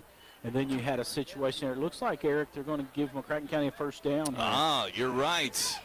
And so it is going to be a first down for the Mustangs. Now a chance with 43 seconds left to get that touchdown and make it an even bigger lead, as it will be, I believe, where are they going to move it? They're getting the football, I'm sorry. It'll be inside the 10, I believe, around the 9. So first down and goal for the Mustangs at the 9. Snap as O'Neill drops back, looking. Now rolling to his left, looking to take it. Inside the 5, and he'll go down at the 4. It'll be 2nd and goal, and unfortunately for the Mustangs, didn't get out of bounds. They'll have to burn a timeout here, as Coach Brooks and company do with 33 seconds left. That will put the Mustangs down to 1 timeout. So you've got to be careful. If you're the Mustangs, want to give a shout out to the Aldridges listening in, saying go Cards, big game Tuesday. Well, the St. Louis Cardinals aren't in action. Let's see, the Mayfield Cardinals don't play Tuesday night. Oh, yeah, he's a Louisville fan. I forgot. And, of course, they play Kentucky on Tuesday night. Not sure I feel good about that one, buddy. And always good, though, to hear from the Aldridges. And on the text hotline, Papa Joe Troutman listening in. And get more in just a, actually, I thought they were coming back to the line of scrimmage. The officials are talking at the moment, so let's keep going on with this. Kellen Bramer listening in. I believe my favorite Emily Bramer is back listening in, if she is. As the Phelps are listening as well, I think in-house, or they may be, as I look, they may be just listening tonight, good to hear from them. Now they are sending the Mustangs down to the tunnel. All the players are leaving the field. And so that's going to be it for the first half, it looks like, and I'm not sure why.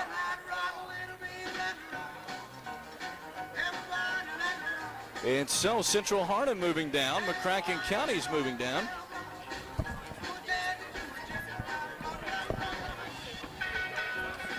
Well, we were making great progress, and somewhere or another there's lightning. And so with 33 seconds left, we've got to kill 30 minutes because of lightning delay. And so we're going to go ahead and take a commercial break. When we come back, Ivan, are you able to give stats where we are at the moment for the Mustangs? We may do just that and take a quick timeout. And so when we come back, it's 33 seconds left here in this first half. We're going to give you a recap of where the Mustangs are in this first half. We'll tell you about both quarterbacks, their numbers, and our receivers. Brentley Gregory, his night so far. And all of that when we return on 99.5 The Fan. Rudy's Farm Center is your locally owned farm, industrial, and hardware store in Keppel. Now, the Rudy family is proud to be part of Mustang Nation. Why don't you come out and enjoy a bag of famous popcorn? It's just 10 minutes from the school campus out on Highway 60. While you're there, take a good look at the selection of Traeger wood pellet grills, a great addition for your tailgate party. At Rudy's Farm Center, down Highway 60 in Keppel. Need a coffee that's more than just a caffeine fix? Come to Meredith Family Grind, where every cup is made just the way you like it. Now serving you at 2 convenient Paducah locations on Clarks River Road and downtown across from the courthouse. You're never far from your favorite latte, cold brew, or sweet treat. Stop by and see Tevin or April. They'll remember your name and your order, because at Meredith Family Grind, you're not just a customer, you're family. Meredith Family Grind, 2 locations, 1 mission, better coffee, better day. See you soon. America, 5150 Heartland Drive is proud to bring you high school sports. Flooring America carries a full line of residential and commercial carpet, vinyl, laminate area rugs, and custom tile. Right now, they have closeout porcelain tile at just 99 cents a foot. Their professional installers are fully insured. It's not just about offering one of the area's largest selection of quality floor coverings. It's about making sure you're absolutely thrilled with the outcome of your choice. For integrity, quality, and professional service, it's Flooring America, 5150 Heartland Drive or flooringamerica.com.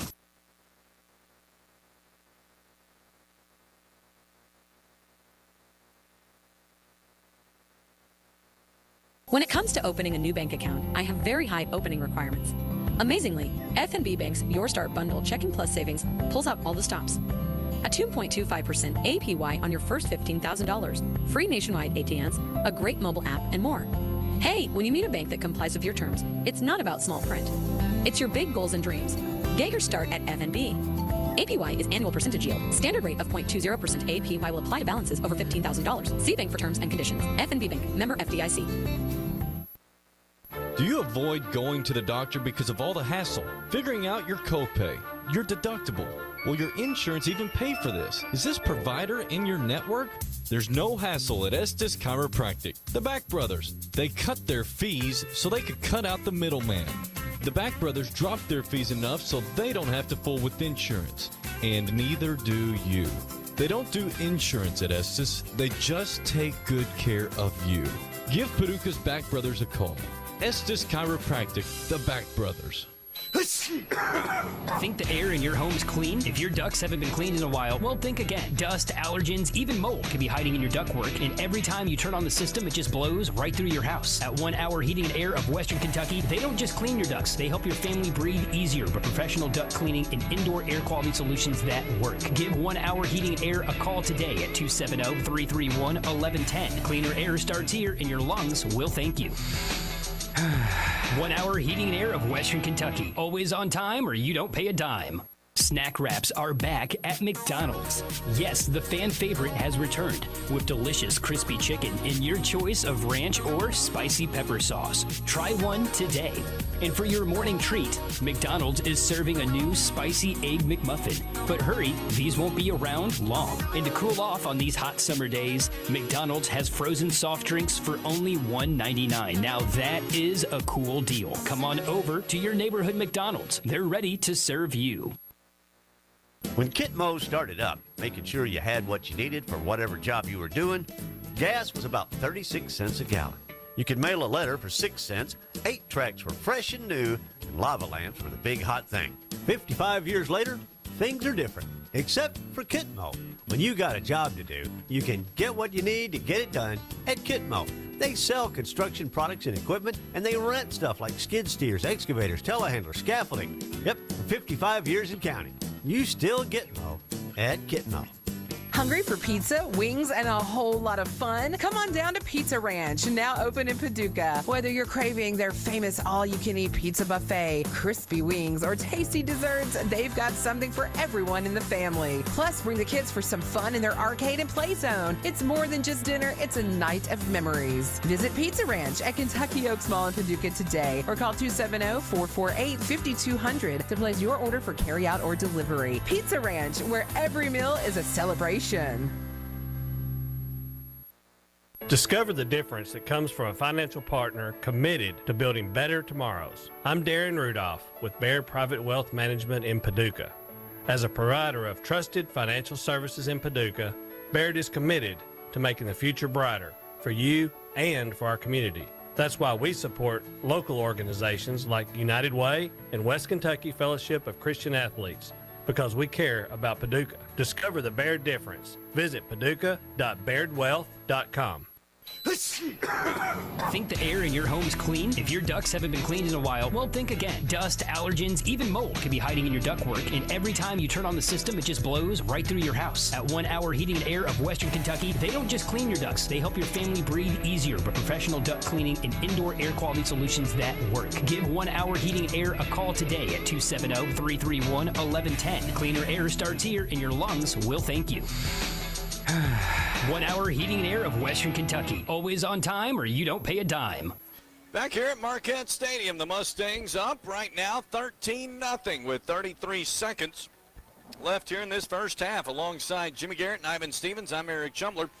Currently under your usual November lightning delay here for playoff football. We were making such great progress.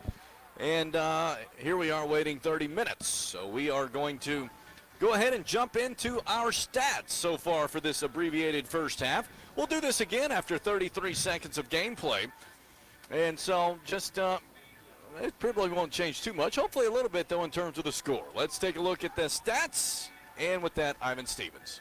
Eric, I believe this is the season that will never end. That's exactly right. It's never going to be a quick game. We've been through a lot. All right, for our near halftime stats. McCracken County has 190 offensive yards, breaks down to 84 rushing, 106 passing.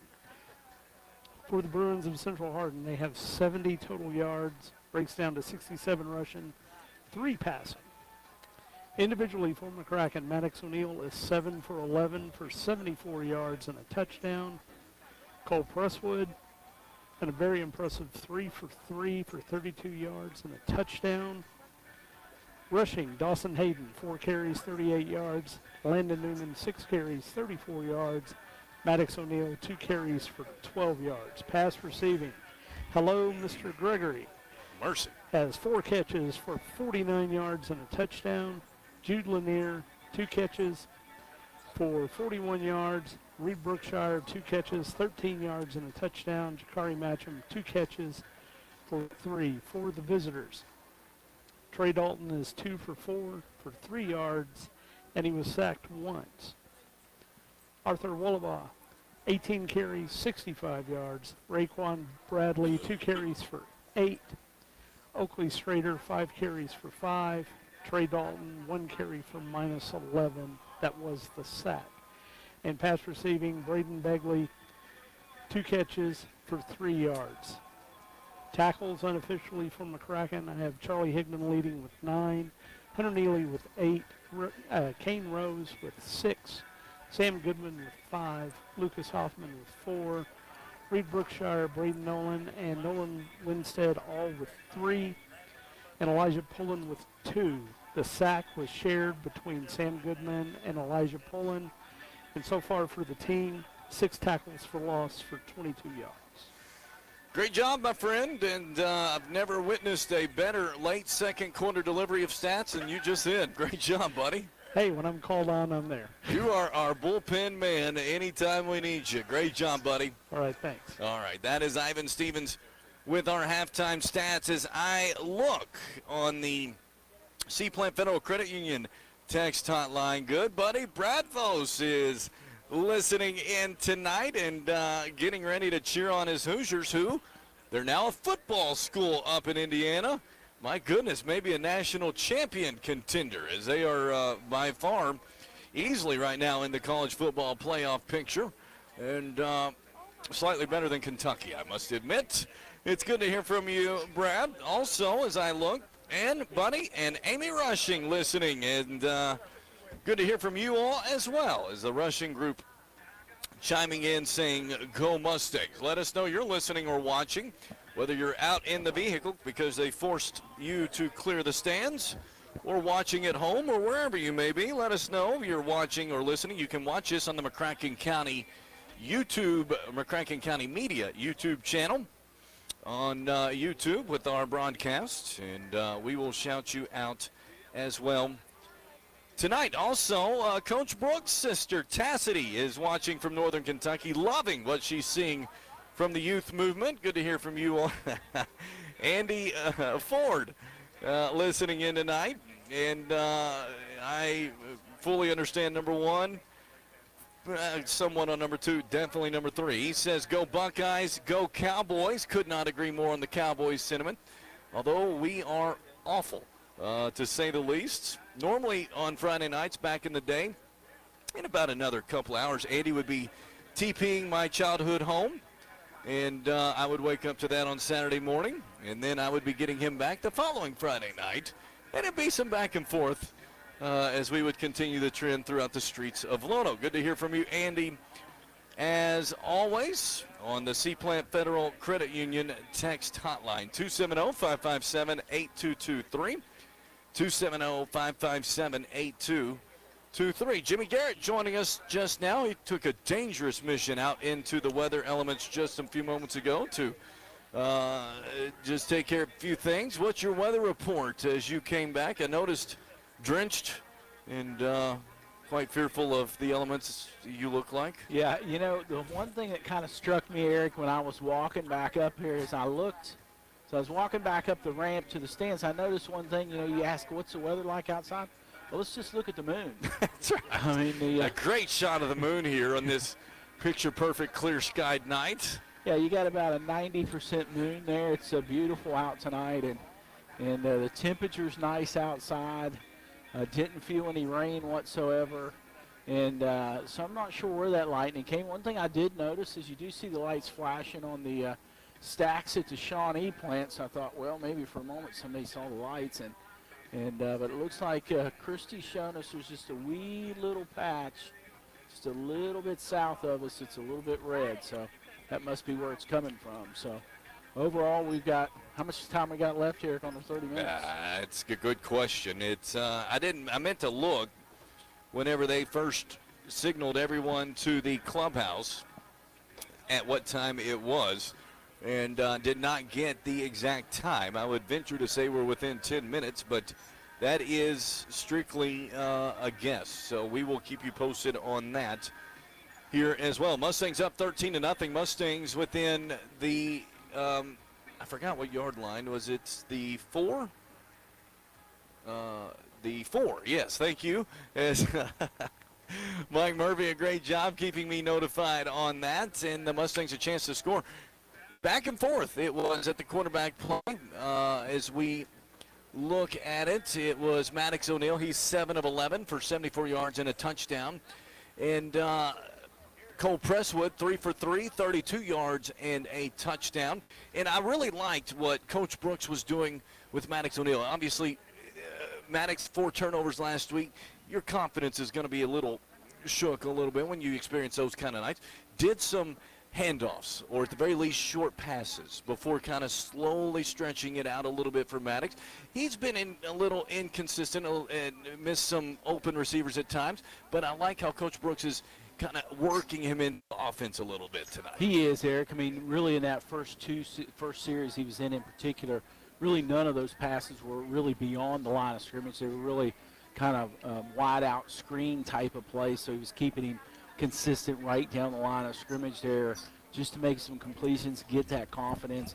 He did throw a nice pass down the field there to Jude Lanier for that big gain. It was a 35-yard gain to Jude Lanier, and so that was a nice catch downfield there. Unfortunately, Maddox has missed a couple opportunities. That opportunity with Matcham running down the middle of the field for a touchdown was an unfortunate missed opportunity there, but hopefully he'll continue to settle down. If I understand right, Eric, Coach Brooks continues his plan here in the second half of going back and forth between Maddox O'Neill and Cole Presswood. So after halftime, we should see Cole Presswood again here in the second half. See how well the freshman does. He certainly got off to a good start this evening with 3 for 3. It was a very nice touchdown pass to Reed Brookshire there. Just a quick release. I think that's one of the things is, Eric, in the times that we have gotten to watch Cole Presswood play, he's got such a quick release. He's not a guy that has any hesitation to him, any lack of confidence. He just seems to get back there, get in a pocket, and really be able to have a quick release. We saw that in all 3 passes. One of the things is just to talk a little bit about that too, Eric, that we didn't have time because certainly the play is going so fast, but that first completion by Cole Presswood, it went straight over the defender's left shoulder. It didn't look like Brentley had a chance to catch that at all. It had to be a perfect pass. It was. I mean, if I looked at it, you and I had a perfect down. It looked like it just slid right across. Right into the breadbasket. Right into the breadbasket, right across the defender's shoulder pad because he was following the receiver, trying to cover him, and he just dropped it in. You can't throw a pass much better than that. That's the kind of pass accuracy that you see at NFL level, that type of quarterback. And so it was a good first pass there by Cole Presswood to get that completion. You know, another guy, Eric, I want to talk a little bit about tonight as we take a little bit of time here on this break is Brentley Gregory. My gosh. I mean, here's another guy, Eric. You know, we talk about, Matcham, we talk about Lanier, talking some about Cole Presswood, talking about next season on defense. We talk so much about Charlie Higdon. I like Jake Thagard as well. But Brentley Gregory seems to be a guy, particularly since the second half of the season. He was out there for the first part of the season, if I remember right. He had an injury. And, when he was a freshman on here, he primarily was a long snapper. He's still a long snapper on his team, very skilled at that. And so, it was kind of one of those things where you say, hey, he's going to be a long snapper for this team. And all of a sudden, this guy steps into this tight end role. At one time early in the season, there was some talk about putting Sam Goodman in there. We've seen Hunter Neely play that position a little bit. And Sam, of course, has got 2 touchdowns coming out of that tight end role. But, Eric, you got to say this right now for Coach Brooks. He's got to be saying, hey, I found my tight end. Right. Right here it is. It's Brentley Gregory, and he's got 2 more seasons of football for McCracken County. And, the nice thing about Brentley Gregory, he's a big target. He's not a small guy at all. We saw him make that one catch he made here on this near side, really just a quick out type of pass. He picked up 8 or 9 yards. Those were all unbroken tackles. Yep. He didn't go down any easier than Landon Newman. He looked a lot like Newman once he took off running on those yards after the catch. I think we've got to talk a little bit about the running backs so far here in the first half. Landon Newman continues to run the ball like he has all season, 6 carries, 34 yards. And then Dawson Hayden, he's come in there. He's used that quickness that we've seen him use all season, 4 carries for 38 yards. So, those 2 guys are off to a good start here. I think one of the things is, Eric, you got to look at tonight's game, too, that we've got to keep in mind. And for the fans at home, you're not going to see probably some real big stats in tonight's game. Limited number of possessions in this game. So, normally where maybe you get 5 or 6 possessions a half. If I'm correct, Eric, this is the 3rd possession for the Mustangs going in here at the end of this second quarter. And so far they've been able to put up a couple touchdowns, but not a lot of possessions. So you take the second half, if you end up getting another 3 possessions, you've got the number of possessions that normally you get per half in a game. So you get 50% less possessions in this type of game where Central Hardin consumes so much clock with the running game. So, one of the things is, Eric, when you look at that, unless you get some really big pass plays, this isn't going to be one of those 500-yard type of nights. 300 yards probably will be as many opportunities as you get. The main thing is you've got to score on those opportunities to stay ahead of Central Hardin, and you can walk out of here. The other thing that you like about it, if you can get 2 or 3 scores up, Central Hardin's not going to score quickly. Right. That's just not the type of offense it is. They don't have a passing game. In that type of running game, power type of running game, you're going to consume 4-6 minutes off the clock each time you get the ball. So if you go in late in the fourth quarter and you're down 2 touchdowns or 3 touchdowns, for Central Hardin, that is not the position they want to be in. And another facet that this Mustang team is showing tonight with the idea of Coach Brooks and getting input from his staff and players and around the program with now going with this 2 quarterback setup is you're getting both players opportunities to help each other get better. But one thing you do, if McCracken County does win tonight, is you now force Henderson County, who we just played 2 weeks ago, to now have to scout not only Maddox O'Neill, who they played against 2 weeks ago. You've got to start focusing on this new quarterback, the different variables each quarterback has, and kind of prepare for a 2 quarterback system, which is really hard on defensive coordinators and brings a lot of headaches. You're kind of seeing McCracken County now has dual threat situation that you've got to prepare for. Yeah, and Eric, coming off that, when we talked to Coach Brooks Wednesday at the coaches show, he was a little concerned going back and playing Henderson County. Anytime you play an opponent multiple times in a year, it gives that opponent that you've beaten an opportunity to improve and come back and ultimately get a victory. It's always tough when you play the same team twice in a season, or in some cases 3 times, in this case 2 times. And so when you look at that overall, you'd say, hey, that's a little bit of an advantage for Henderson County.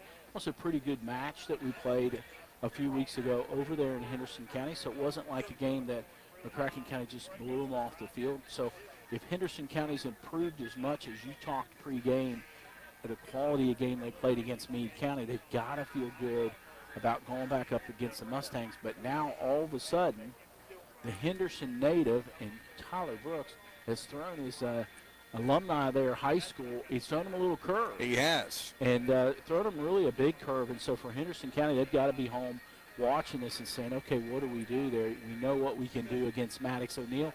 We've seen Maddox O'Neill for 3 years. But now all of a sudden we've got Cole Presswood. So far they've probably seen him for 4, 5, 6 plays here against Central Hardin. So maybe by the end of the game he gets 20, maybe 25 snaps. For Henderson County, that's not a lot of time, a lot of film to really break down a new quarterback and say, hey, here's a tendency of Cole Presswood. So for Coach Brooks, that could be a huge advantage going back up against Henderson County next Friday. So I'll be interested, Eric, and I think here's another challenge for Coach Brooks is, do you stay with this, one series, back and forth, quarterback back and forth, or do you somehow let that play out a little bit differently? I think that'll be another thing that, as you mentioned, Coach Brooks and his staff, they've got to take a look at and say, okay, who do we put on the field against Henderson? Do we continue to do this 2 quarterback system? That may be very effective because, like you said, the defense has got to be prepared for both. Or, do you see one player step up a little bit? You get in a critical game with Henderson County that you say, hey, I'm going to put the senior out on the field, in this case Maddox O'Neill, put your freshman out on the field who so far has got off to an excellent start here in this game. He has 3 for 3 on just picture-perfect passing, 32 yards and a touchdown. As for Presswood, it was O'Neill, 7 of 11, 74 and a touchdown. Is Brentley Gregory, 4 receptions, 49 yards. Jude Lanier, 2 receptions, 41. Reed Brookshire, 2 receptions, 13. Jakari Matcham, 2 for 3. Running backs, Dawson Hayden, 4 attempts, 38 yards. Landon Newman, 6 attempts, 34 yards. And the long rusher, long play was Dawson Hayden on that 27-yard run. Thank you to Ivan Stevens for those stats as he delivered earlier. And so we are in a lightning delay here. The earliest we can start is 8:30, roughly.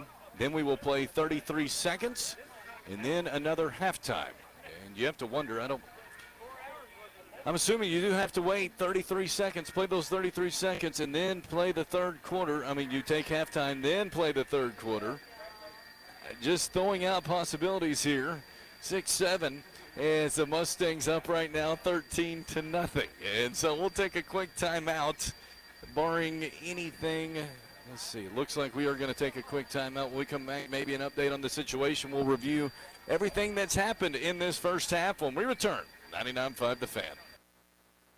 Discover the difference that comes from a financial partner committed to building better tomorrows. I'm Darren Rudolph with Baird Private Wealth Management in Paducah.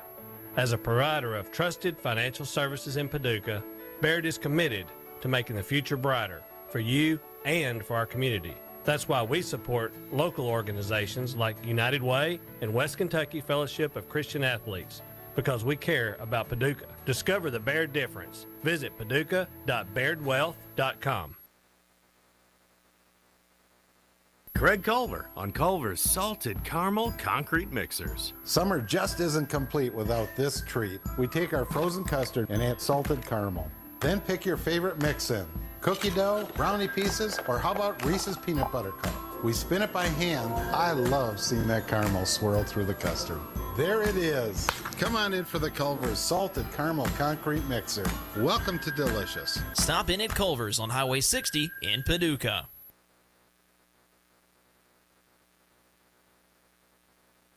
Hungry for pizza, wings, and a whole lot of fun? Come on down to Pizza Ranch, now open in Paducah. Whether you're craving their famous all-you-can-eat pizza buffet, crispy wings, or tasty desserts, they've got something for everyone in the family. Plus, bring the kids for some fun in their arcade and play zone. It's more than just dinner, it's a night of memories. Visit Pizza Ranch at Kentucky Oaks Mall in Paducah today, or call 270-448-5200 to place your order for carryout or delivery. Pizza Ranch, where every meal is a celebration.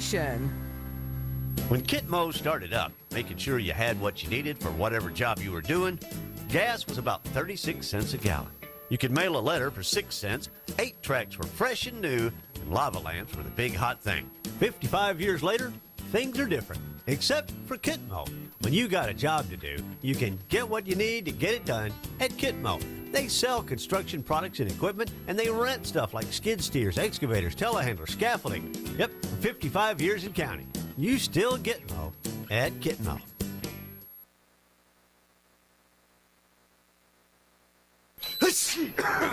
Think the air in your home's clean? If your ducts haven't been cleaned in a while, well, think again. Dust, allergens, even mold can be hiding in your ductwork, and every time you turn on the system, it just blows right through your house. At 1 Hour Heating and Air of Western Kentucky, they don't just clean your ducts, they help your family breathe easier, but professional duct cleaning and indoor air quality solutions that work. Give 1 Hour Heating and Air a call today at 270-331-1110. Cleaner air starts here, and your lungs will thank you. 1 Hour Heating and Air of Western Kentucky. Always on time or you don't pay a dime. Do you avoid going to the doctor because of all the hassle? Figuring out your copay, your deductible? Will your insurance even pay for this? Is this provider in your network? There's no hassle at Estes Chiropractic. The Back Brothers. They cut their fees so they could cut out the middleman. The Back Brothers dropped their fees enough so they don't have to fool with insurance.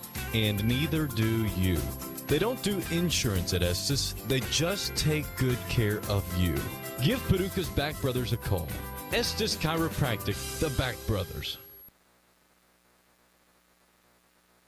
Thanks to our highly skilled and compassionate team, Baptist Health Paducah has received a national 5-star rating from the Centers for Medicare and Medicaid Services. This means that no other regional hospital and only 4 other hospitals across Kentucky can provide the levels of safety, quality, and patient experience that you'll find with us. All-Star Team, 5-star care. Only at Baptist Health Paducah. Learn more at baptisthealth.com/Paducah.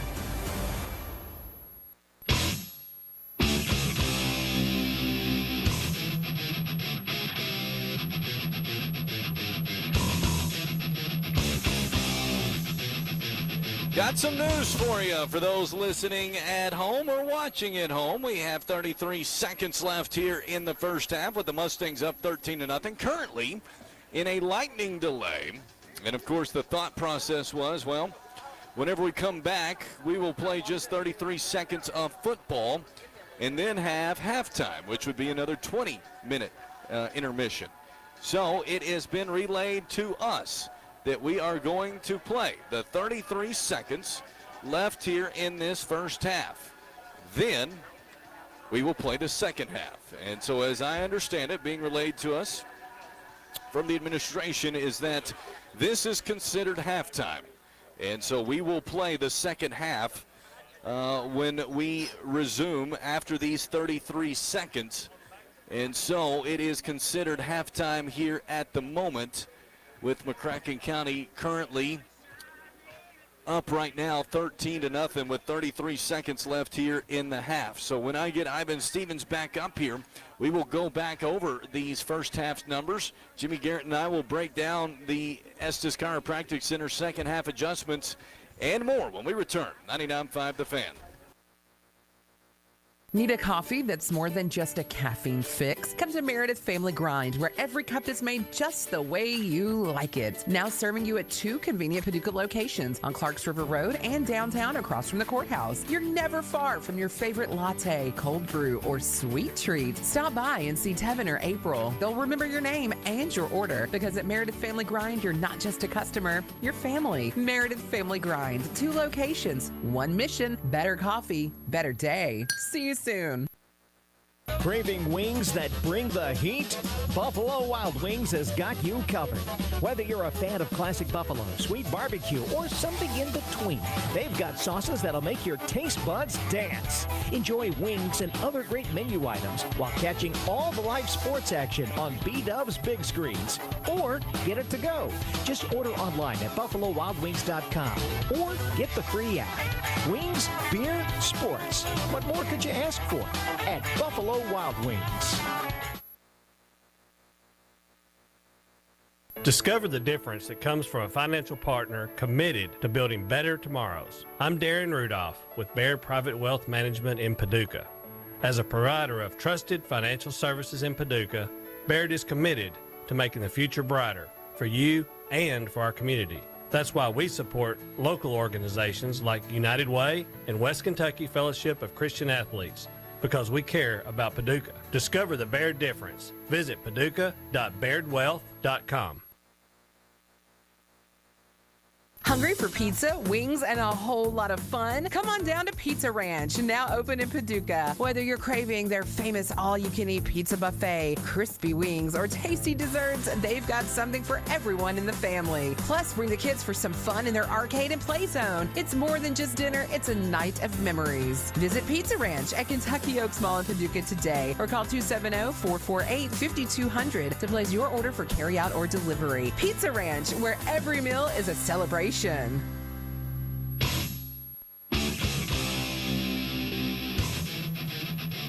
at the half with 33 seconds left in the second quarter, the Mustangs on top 13-0 as we welcome you back to the Baird broadcast booth.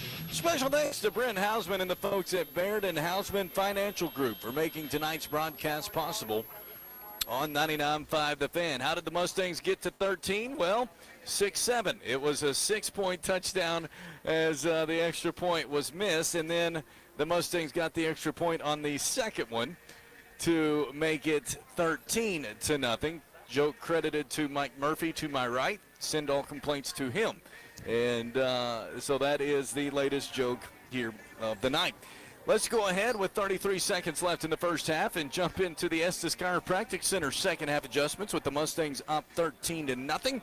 For the Mustangs, a great job so far by Arthur Woolabaugh for the Bruins. He is a bruiser of a running back that is trying to force his way into the McCracken County teeth of the defense. Yeah, Eric, you know, Central Hardin's going to continue running the ball. I mean, that's just really the heart of their entire offense. They throw, I think, a total of 3 passes, actually 4 attempts in that first half. And it was really Woolabaugh that really dominated overall for the yards that Central Hardin did come up with. He's got a total of 65 yards of their 67. And he was able to really do that between the tackles. You know, he really wasn't a guy, he's not the kind of guy that is going to bust outside. He's not using a whole lot of speed. He's very similar overall for the defense. They've got to say, we've seen a player like him. That player is Landon Newman. I mean, he's very much so a power back. He hits the hole. He hits it with a lot of speed coming out of the backfield, and he just runs downhill. And there were several times, Eric, particularly in that first drive, they were able to pick up a couple of third down situations, pick up first down, keep that drive alive there in that first possession. And really the way they did that was they were using Whirlaball just coming right off of the tackle there and being able to find a hole and pick up those yards.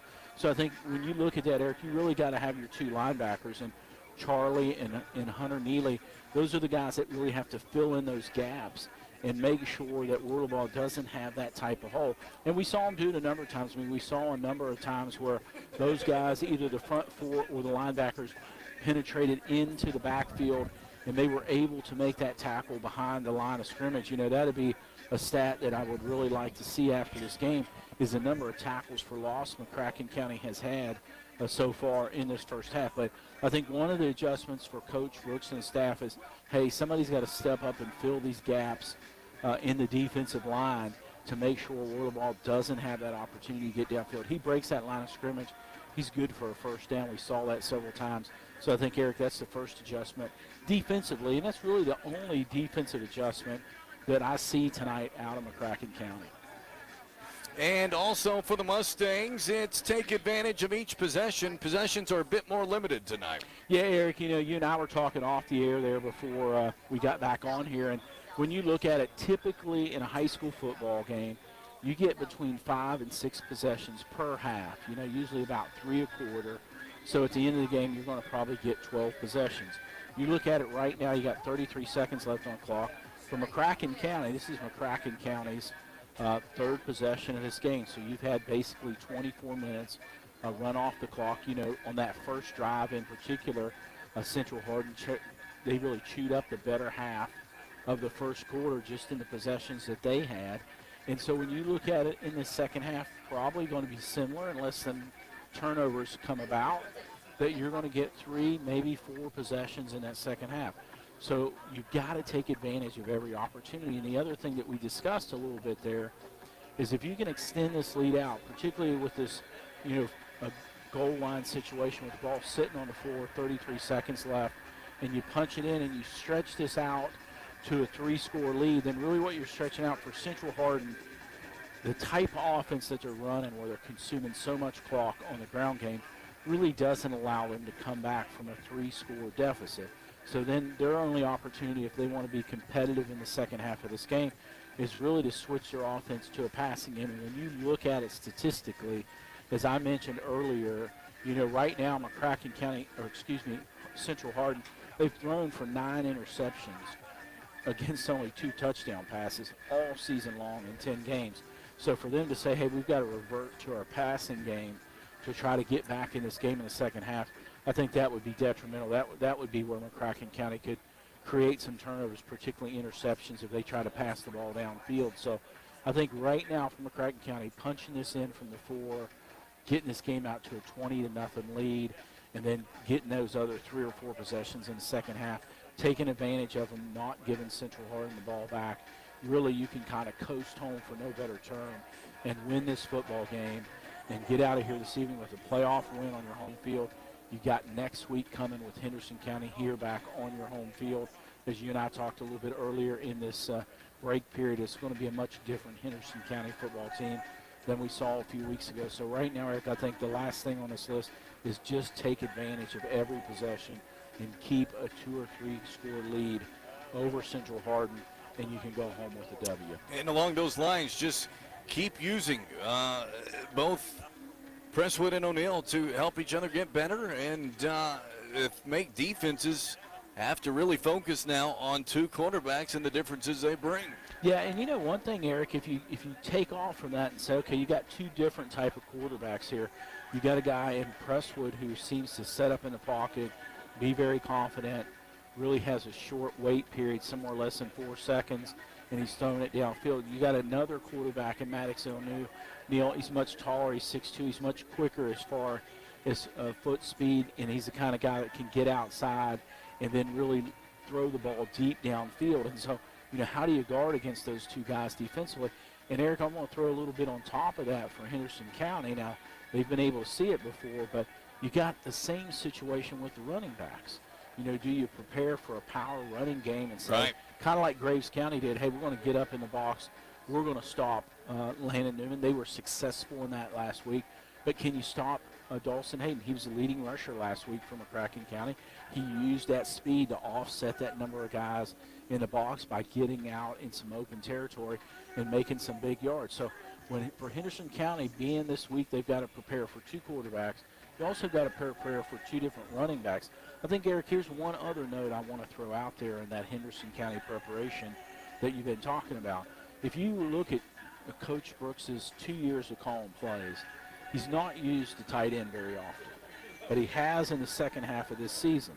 So that's another thing that you can look through the film this season, last season, and it just isn't a play that Coach Brooks uses a lot in his playbook. We've even talked to him about it at Buffalo Wild Wings at our midweek show with him, coach's show, and it's not something that he does a lot, but he's really started to do that here in the latter part of this season. He did it a little bit earlier. Sam Goodman came up with a couple of touchdowns there early in coming out of that tight end, but he's found a tight end in Brentley Gregory, a really good wide receiver, so to speak, coming out of that tight end position. And so here's the situation. So now you got another dynamic that Henderson County's going to have to be prepared for, that historically, if you watch film, you don't see that in McCracken County's playbook. So I think, Eric, when you look at it, you got 2 quarterbacks, 2 running backs, and now you got 3 really talented wide receivers, and now all of a sudden you got a tight end to contend with. Eric, that's one of those situations defensively, what do you decide? What are you going to cover? It's a Noah's Ark football team, 2x2x2. It is very much so, and so Coach Brooks has got to be feeling good about it. And we talk about that 2x2x2. Let's talk about it a little bit further here. You got a freshman quarterback who's going to be back next year. You've got 2 wide receivers in Matcham and Jude Lanier, who are only sophomores. Now you got a tight end in Brentley Gregory. He is only a sophomore, and so really you've got 4 skilled players: a quarterback, 2 wide receivers, and a tight end that are all underclassmen, sophomore or lower. So you can build around that. I think the only area for Coach Brooks, we've talked a little bit about it with him as well. What do you do for running back next year? I think that's something for Coach Brooks. He's got to figure out this off season. You got Logan Alamo. He's played some football this season in a game or 2, and he looks pretty talented. Another guy that Coach Brooks has shared with us is Stephen Pitts. We've talked about how well he's playing on defense. That one time we were talking about running backs of the future, he mentioned Stephen Pitts. I like Stephen Pitts. He's got a couple of sacks this year. He's got a couple of tackles for loss. He's a quick player coming off the defensive end. Could he be that guy next year? And interesting enough, Eric, if you take a look at a Stephen, he's another sophomore. So, you've got a lot of young, talented guys, including Logan Alamo, who are underclassmen, to build this team around next year. The other question you got to have, where's the offensive line come from next year? Now, that's a senior-laden offensive line as well as defensive line. So there'll be some holes to fill there, but a number of really skilled players. And so that is the situation here. We are told we will be playing in 10 minutes, as it will be 33 seconds left in the second quarter, then jumping into the third quarter from there. And so this is truly our halftime overall. Let's do one more look at the stats from the first half. And with those first half stats, we welcome back Ivan Stevens. All right, Eric. For McCracken County, 190 offensive yards breaks down to 84 rushing, 106 passing. For the Bruins of Central Hardin, 70 yards total offense breaks down to 67 rushing, 3 passing. Individually, for McCracken County, a quarterback, Maddox O'Neill, was 7 for 11 for 74 yards and a touchdown. Cole Presswood, 3 for 3, 32 yards and a touchdown. Rushing, Dawson Hayden, 4 carries, 38 yards. Landon Newman, 6 carries, 34 yards. Maddox O'Neill, 2 carries, 12 yards. Receiving, Brentley Gregory, the star tonight so far, 4 catches, 49 yards and a touchdown. Jude Lanier, 2 catches, 41 yards. Reed Brookshire, 2 catches, 13 yards and a touchdown. Jakari Matcham, 2 catches for 3. For the Bruins, rushing, Arthur Wollabaugh, 18 carries, 65 yards. Raekwon Bradley, 2 carries for 8 yards. Oakley Strader, 5 carries for 5. Trey Dalton, 1 for -11. Speaking of Trey Dalton passing, 2 for 4 for 3 yards. And he was sacked once. And the lone receiver for the Bruins, Braden Begley, 2 catches, 3 yards. Unofficially on defense for McCracken, I've got Charlie Higdon with 9 tackles, Hunter Neely with 8, Kane Rose with 6, Sam Goodman with 5, Lucas Hoffman with 4, Reed Brookshire with 3, Braden Nolan with 3, Nolan Winstead with 3, Elijah Pullen with 2, and the 1 sack was shared between Sam Goodman and Elijah Pullen. And the entire team has 6 tackles for loss for 22 yards. Wonderful job, Ivan. Thank you as always. First time I've ever had you deliver the halftime stats 3 times. Great job as always. It's not exactly halftime. We've No. got 33 seconds, but That's right. close enough. Indeed. Thank you so much, my friend. Thank you. All right. That is Ivan Stevens joining us again at the half, sort of. 33 seconds left in the second quarter. The Mustangs up 13-0.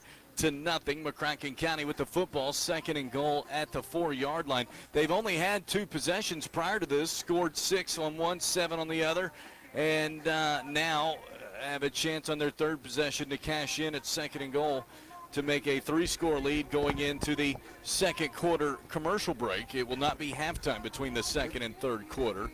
But the good news about this, if I remember right, so McCracken County will have back-to-back possessions. They will, Eric. They score a touchdown here.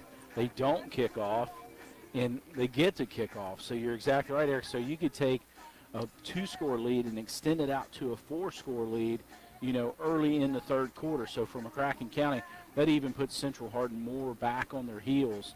And so that's a situation for Central Hardin that they really got to say we wish we weren't in this particular situation. So for McCracken County, it's critical to punch this in it's 33.5 seconds they have.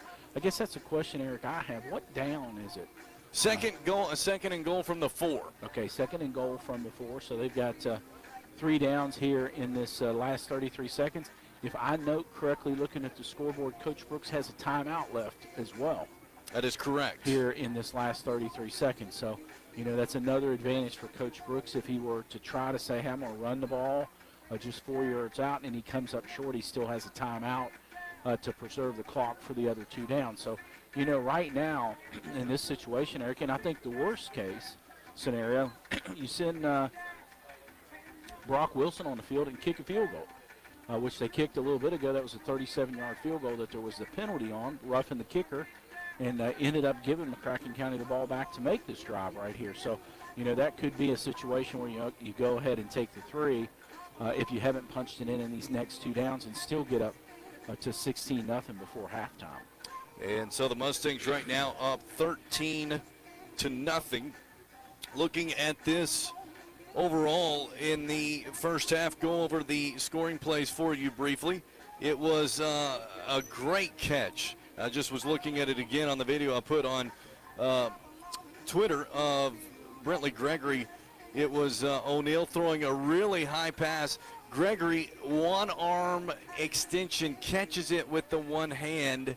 It was probably going to be overthrown, but mercy, what a catch by the sophomore. Ran it in from 23 yards for 6, and just the evolution of Gregory at sophomore Gregory at tight end has really elevated this offense. Yeah, Eric, it's great for him to find a position. When you talk to the coaches, he's a talented athlete, and as I mentioned, that freshman year, he's a long snapper, but a very talented athlete, and so you love to see him find a position where you can use his athletic ability to help this team, and particularly in this case, help the offense. And so far tonight, as Ivan went over, he's got 4 catches here just in the first half of this game. So, right now you could almost really, Eric, consider this a breakout game for Brentley Gregory here tonight at home in the playoffs. And so as a sophomore, Eric, I'm going to be excited to see Brentley back in this position next year. I like that something we talked about just a few moments ago, that Coach Brooks seems to have a tendency to call more pass plays that include his tight end, where historically in his playbook he's not done that. So I like that. He's got a talented tight end. in Brentley Gregory. And like I said, Eric, we talked about earlier, I love the yards after the catch. He made that catch here at around the 37, 38-yard line on Central Hardin side. It was just really a quick out to him, and he ended up picking up about 8 or 9 more yards, carrying some defenders downfield. So you like that type of athletic ability that we've witnessed so far from Brentley Gregory. He has as good a second half as he has first half. We'd have to conclude it's a breakout game for Brentley Gregory. Then the very next drive for McCracken County, the Mustangs marched down the field quickly. It was a not even a minute-and-a-half drive. It was marching straight down the field. Cole Presswood to boom goes the dynamite Brookshire, and Reed was able to put it in from 9 yards out. Yeah, Eric, and I talked about it at the time. I like the quick release of Cole Presswood. I mean, he took that snap, and if you timed it, it had to be somewhere 2 seconds or less that he made that quick pass to Brookshire, hitting right on the numbers at the goal line to bring that in for a touchdown. And so if you really take the 3 passes that Cole Presswood threw, the one over the shoulder of the defender that Brentley Gregory was able to come down, it had to be just a perfect pass. We've got to give Brentley Gregory credit to keep an eye on it when it's going over the shoulder of a defender. And then another pass to Brentley on this side, and then ultimately that touchdown pass to Reed Brookshire. But I like the quick release that we've witnessed so far tonight from Cole Presswood. As the fans coming back to the stands, the players back out on the field. And in just a few minutes after warming up, we'll play the final 33 seconds and then jump into the second half for McCracken County and Central Hardin. Want to look at the Seaplant Federal Credit Union text hotline tonight. Trevor Jackson is listening in. Great to hear from you, brother, as always, on the Seaplant Federal Credit Union text hotline. Seaplant Federal Credit Union, 7 counties in western Kentucky to serve you. The McCracken counties made their way back onto the field. Coach Brooks getting them through the warm-ups as they begin the start of that. Central Hardin has a little bit further trip to walk. They are coming from the indoor facility out behind us towards the west of the McCracken County campus, out by the baseball and softball field. So they are walking over from there as we speak. They'll give each a few minutes to do their temporary warm-ups outside of half, and then McCracken County, an important series with 33 seconds left, second and goal from the 4. Yeah, Eric, you know, like I said a moment ago, I think the key there for Coach Brooks, he does have a timeout, so he certainly could run it if he wants to. That's right, and so McCracken County will have that option. Then to start the third quarter, they're going to go straight from the end of the second quarter to the start of the third quarter. Consider this halftime. And so it will be third quarter start. McCracken County would get the football to start. And with that, I'd like to remind you our second half adjustments we mentioned earlier, brought to you by the Back Brothers, Kevin and Kelly Estes of Estes Chiropractic Center. They will get you in, adjusted, and out, feeling better than ever in no time at all. That's the Back Brothers, Kevin and Kelly Estes of Estes Chiropractic Center, Central Avenue in Paducah. You can hear the whistles going on before us. It's the coaching staff. Central Hardin has made their way back out onto the field as well. They are getting their warm-ups. We're getting oh so close to football here in the second half, and the crowd files back in. Not a bad crowd still that's stuck around. A look all across to the right and our left for the folks that were here. After about a 45-minute break, we still have a good amount of folks still here. We do, Eric, and I mean, this is a good football game. I mean, it's 13-0 right here. It's a beautiful night out. I think one of the things is, if you come out to watch high school football in November, you got to love the conditions here. Ivan and I have spent some time outside talking to some folks in the stands, as there were a few folks still left, and the weather conditions are just excellent for this type of November. So if you came out tonight to watch this game, it'd be a shame to go home here in this kind of intermission type situation, because conditions still beautiful out here tonight for watching high school football. So excited about that. So Eric, I got a question for you. You've been calling football for years. Have you ever had this type of clock situation? 23 years now of doing this, not once. It's several situations have been in lightning delays, obviously, but never a situation this close to halftime where halftime happened late in the second quarter. But it was a great job by the officials and the coaching staffs to come to a common sense agreement to say, we're going to be here for a little bit. This is halftime. Yeah, it is. You know, you got to laugh a little bit. I mean, you made that comment. It's halftime in the second quarter. So that's right. If McCracken County punches us in, where do you count it at? Hey, is that good point? Well, it's sort of in the second quarter, third quarter. I don't know where you put this score at. If McCracken County punches it in this last 33 seconds, it's clearly, technically, it's still the second quarter, but we've already had halftime. So that's a little bit of a different stat when you look at it from that standpoint. So the Mustangs now moving their offensive personnel onto the field. Central Hardin moving their defense out onto the field. It is 2nd and goal for the Mustangs at the 4 with 33.5 seconds remaining in this first half. It's so McCracken County talking with Coach Brooks, setting up their play call and their situation. They do have one timeout here in this second quarter. Eric, looking down there on the field, if Coach Brooks puts this, he's got that heavy package in there. He does. So it looks like he is, the way he's got the 11 players on the field, which includes his 2 linebackers, Charlie Higdon and Hunter Neely. He's got the heavy package. I'm going to guess on this first play, he's going to try to run Landon Newman straight at this Central Hardin defense. So we're about set at 8:42 to start the late second quarter / third quarter. Mustangs up 13-0.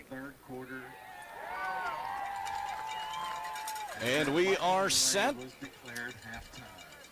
The officials getting in their positions. The ball on the left hash. And the play clock will begin. Mustangs move towards the huddle, now towards the football.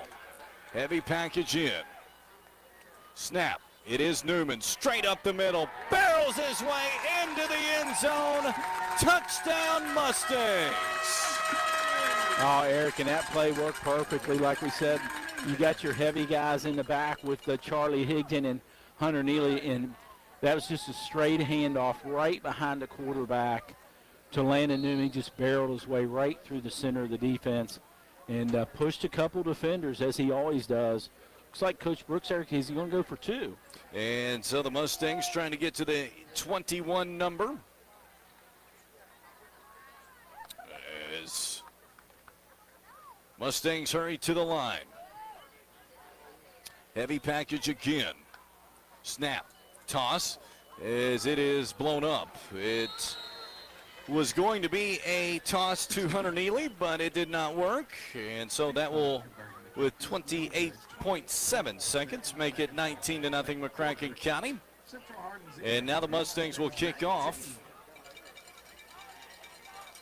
So, Eric, I'm a little sad the clock didn't run out. I wanted to see, for the first time in football history of mine, a team score a touchdown, but the other team has to kick off. That's right. I wanted to really see that. So, unfortunately, we're not going to see, hey, I scored a touchdown and you got to kick off to me type of scenario.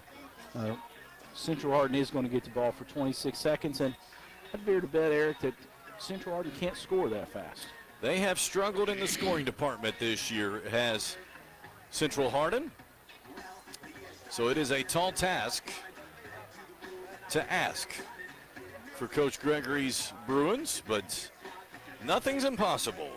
Is McCracken to kick. So, Eric, here's a question. Coach Brooks is going to try onside kick and try to get 3 possessions. Can he get 3 possessions in a row? So Brock Wilson to do the honors.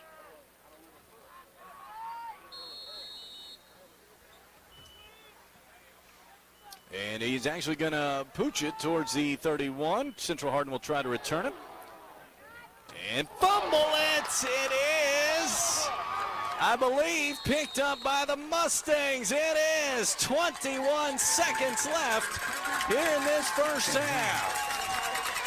Mustangs got the football. Now the Mustangs will have one last series to try to score with 21 seconds left. As I look at the Seaplant Federal Credit Union text hotline, the Canups listening in tonight. Ron and Deborah, good to hear from you all. And now Presswood, the freshman, coming back in. He'll have a tall task ahead of him.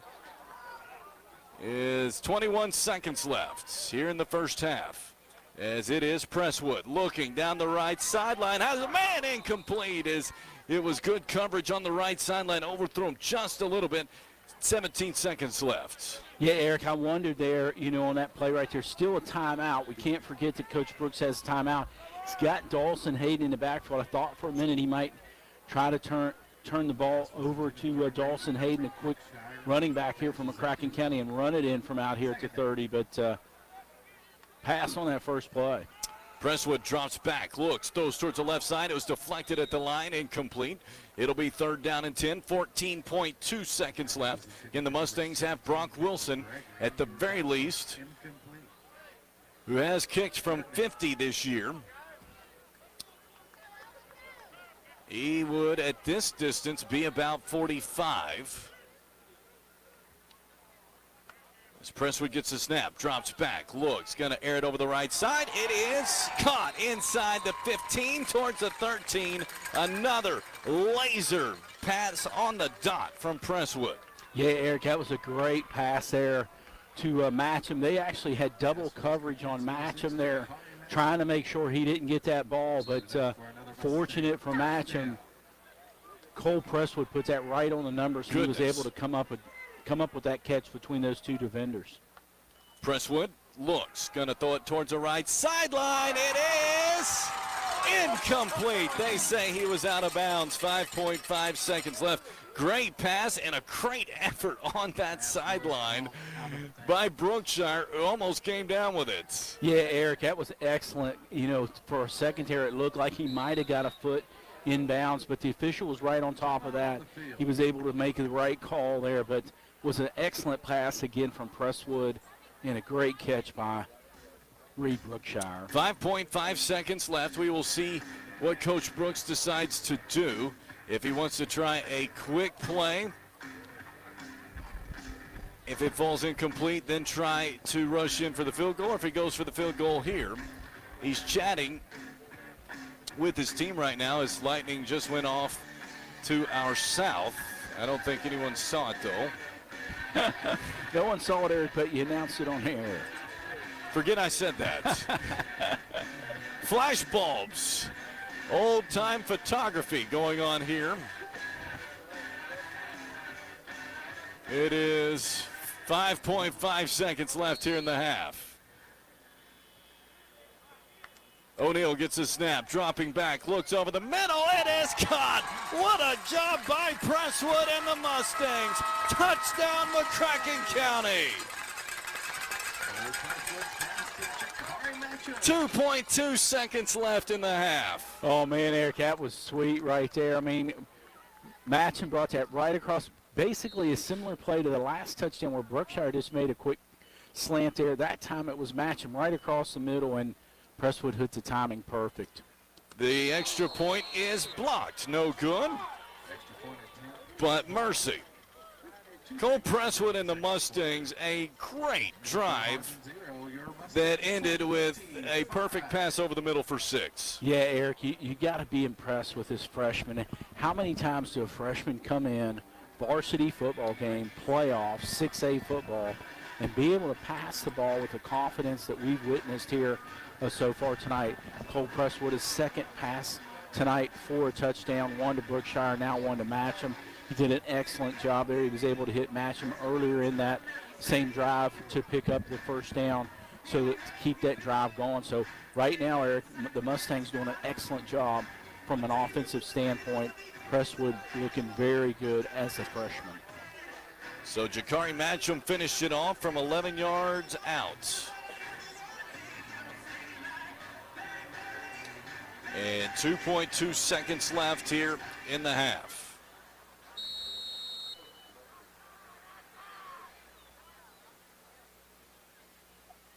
As the kickoff going to be taken around the 36, fair catch made.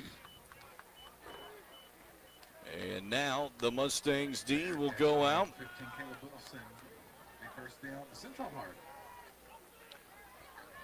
As a fog comes out over the field. What else are we going to have tonight? Yeah, pretty soon we're going to lose visibility, Eric, of the field. I don't know if we can relocate all your equipment down to the sidelines. That's a good point.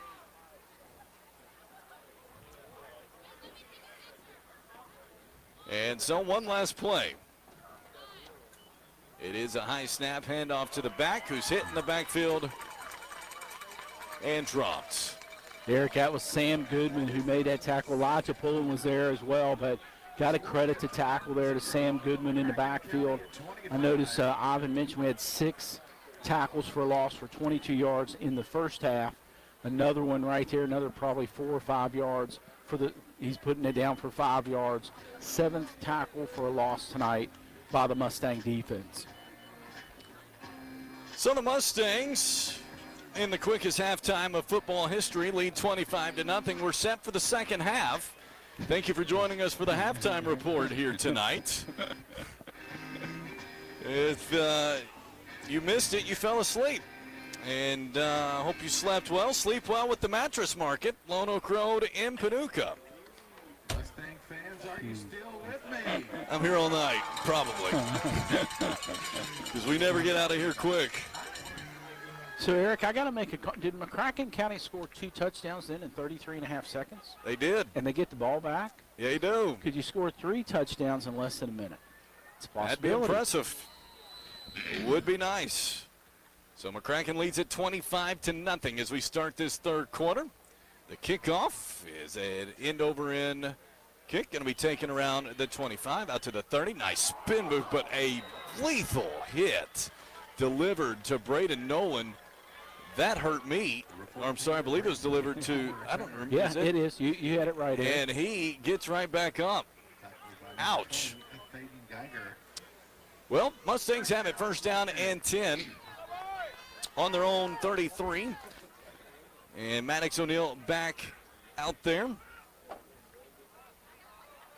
First down and 10 for McCracken County. Leading 25-0. Tucker, or Foster Janes, the ball boy, is looking for the football. He's got it. Delivers a strike to the official. Foster discarded the shirt a long time ago on this November night. No shirt November. That's hilarious. First down and 10 for the Mustangs. As it is going to be a quick throw to the left side. Incomplete. It's deflected at the line. It was deflected by Blake Hockman. 2nd and 10. Yeah, Eric, that was just a quick out there intended for Reed Brookshire. And the defensive end there, maybe that was the outside linebacker. One of the two of them was able to jump out there and just get in the path of that ball and knock it down. 2nd and 10 as O'Neill gets a snap. Handoff to Newman. Powering drive across the 35-40. Carries a few men across the 45 to the 46. That hurt me watching Landon Newman run. You have to pay the price if you try to hit him. Eric, number 42, I'm not sure who that is, but number 42 for Central Hardin, he just got a wake-up call from Landon Newman. Sure did. As O'Neill throws into the flat, caught by Lanier. As it's across the 50, 45, down the left sideline, he breaks it. One man to beat, he'll beat him. Touchdown Mustangs. It was a simple throw to the flat, and Lanier did the rest. He ran 50-something yards for 6. Yeah, Eric, and I've got to say this right now, it's 3 touchdowns just for the fans at home. 65.5 seconds. The Mustangs have put up 3 scores. That is great. That is wonderful. And so the Mustangs extend it to 31-0. Extra point is up, and it is good. With 11:28 in this third quarter, Mustangs lead at 32-0, and this offense has come alive. 53 yards on the completion to Jude Lanier, and it was caught probably a little bit behind the line of scrimmage, so you could add a few more all-purpose yards on him to it just for how far he had to run. But mercy, from behind the line of scrimmage, he outran a lot of Bruins. He did, Eric. And, you know, when he initially caught that, just watching that play, it looked like one of the Bruins did a good job playing that. But Jude Lanier got around him, really broke the tackle, was able to get around the second defender and just run down that sidelines. But, you know, 8 out of 10 times the defender, you could say, really played that well. But Jude Lanier, the other sophomore, along with Jakari Matcham, that is so quick on this team, they're just hard to catch out in open space, and Jude Lanier proved it there, picking up that 53-yard touchdown. So 32-0, Mustangs on top, 11:28, third quarter. The Mustangs will kick off. As it is an end-over-end kick, Central Hardin will fair catch around the 28. First down for the Bruins, who just a few minutes ago, game action, were down just 2 scores. You know, Eric, with the 33 seconds and a half left on there, with the lightning delay, it was 13-0. So like I said, in 65 and a half seconds, to be exact, McCracken County took it from 13-0 to 32-0. That's right. It's a good point. Good shout out to Clint Conway listening in tonight. Good to hear from you, buddy. As a handoff to the back off the left side, upended around the 36. It'll be a gain of 7, 2nd and 3. Yeah, it was a nice tackle. That was Hunter Neely who came up with that tackle there, upending that running back, as you said. And fortunately, he wasn't hurt. He landed really on the top of his helmet on the turf there, but fortunately, that young man is fine. 2nd and 3. It is another handoff, and it is across the 39 and around the 40. That should be good enough for the first down. Eric, that was a good tackle. I got to give a shout out there to number 14. That's Braden Nolan. He was the guy that got hit earlier hard on that kickoff that you mentioned. He brought the running back down there, and running back had a good 40, 50 pounds on him, but that was a good open field tackle by an undersized player. It is a handoff again. Not much there at all. Great job by the Mustang front to corral. No gain. Yeah, and that was Sam Goodman and Hunter Neely out there. The running back tried to get out there to the far side, and Sam Goodman playing that defensive end position, and Hunter Neely playing that linebacker position over on that side. Both those guys made a good stop right at the line of scrimmage. As a toss to the right side. Bigger hole this time. Cross the 50, down the right sideline, knocked out of bounds. Just around the 40. Yeah, Eric, and that was a guy that you normally wouldn't see that far down the field who really made a saving tackle there. That would have been a touchdown. I got to give that to Lucas Hoffman. He was the guy who was downfield there, Eric, about almost 20 yards, and was able to run the running back out of bounds over there around the 38-yard line. So it was a good play by Lucas Hoffman. Another handoff. Great job by the Mustang front. Charlie Higdon makes his presence known quickly. Loss of 2. Yeah, Eric, Charlie got in the backfield there. That running back, one step after he took the handoff from the quarterback, he made full contact with Charlie Higdon for another tackle for a loss for this McCracken County defense. 2nd and 12 for Central Hardin, trailing the Mustangs 32-0. Score update brought to you by the Mattress Market. It's another handoff. Diving forward, back to the original line of scrimmage, maybe a yard further, be 3rd and 9. Eric, it's a little extracurricular little there. Bits. The official's not calling anything. I don't think it got out of hand, but no. Little frustration, I think, on the line of Central Hardin. Little bits, but I think a good no call. 3rd and 9 for the Mustangs, leading 32-0. And dropping back, pressure coming, fumbled, and recovered by the Mustangs around their 39-yard line. Great job by the Mustang front, recovered by Kane Rose.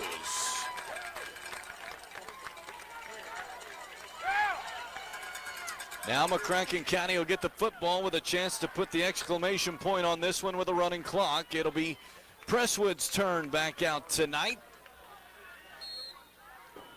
He led a fantastic drive at the end of the second quarter to score right before the half. Snap, and it is a play blown dead. It's going to be a false start. Move this one back 5 yards. It'll be 1st and 15. Yeah, Eric, and that play was setting up. That was just a quick pitch there to Jude Lanier coming across the field there. It would have been interesting to see Lanier take that pitch from Cole Presswood and see how much yardage he could pick up in a running play. It's unfortunate it was a false start. Presswood gets the snap, dropping back. Screen play on the right side. It is caught by Matcham as he gets across the 40, hit hard, and dropped right there after a gain of 6. It'll be 2nd and 9. Yeah, Eric, that was Matcham did a good job there. He caught that really behind the line of scrimmage and was able to end up picking up 6 yards. So, right now he's got it back in a 2nd and 9 situation. Snap. It is going to be a handoff to Hayden. Reverses field a little bit. Drop down a little bit behind the line of scrimmage. Loss of 1, 3rd and 10. Eric, this is the first drive so far. Central Hardin's really had any effectiveness whatsoever stopping McCracken County. So this is a... Since the first quarter, first drive or so. That's true. That is very true. On the first drive, they did make it difficult for the Mustangs to move the ball downfield. 3rd and 10. For the Mustangs on their own 40 as Presswood drops back, throws a dart over the middle. It's caught. What a pass and catch over the middle as Matcham, the recipient, gains about 20. First down at the 39. Yeah, and for the fans at home, Presswood threw that through a ton of traffic. There was at least 3 Central Hardin guys in basically surrounding Matcham, and he fired that ball through all 3 of those guys and hit Matcham right in the center of the numbers. Handoff to Newman. Big hole inside the 30, 20, 10. Touchdown Mustangs! Eric, Landon Newman took that all the way to the fence. He had so much momentum running down the middle of the field. He ran clear through the end zone and all the way to the fence there before he could get slowed down. That's one of the best runs, at least long runs, we've seen all year out of Landon Newman. Big hole there by the offensive line. We got to give them credit, and Landon Newman hit it perfectly and used his speed to get downfield. The extra point is up, and it is good. 7:33 left in the third quarter. Mustangs lead it 39-0, and you can start the running clock celebrations as a great job by the Mustang offense to get to that point, and another nice drive for Presswood and the Mustangs. Yeah, it was, Eric. That pass to Matcham kept that drive going on that 3rd and long situation, and then Newman comes in there and busts that long run. Eric, one thing Ivan just shared with me is something we need to share with the fans at home. That run right there put Landon Newman over 1,000 yards for the season. That's wonderful. Congratulations on that. And Landon, we mentioned him in the coaches show. He had a really tough game at Logan County, faced a mountain of adversity that game. And adversity shows a lot about different players and how they react to it. Landon has shined since that game and really just used that adversity to have a great senior season. Yeah, Eric, it was it was a defining moment for him when he came back from Logan County. He's just played, like I said earlier this night, like a man on a mission ever since then. And so it is going to be a fair catch around the 35-yard line.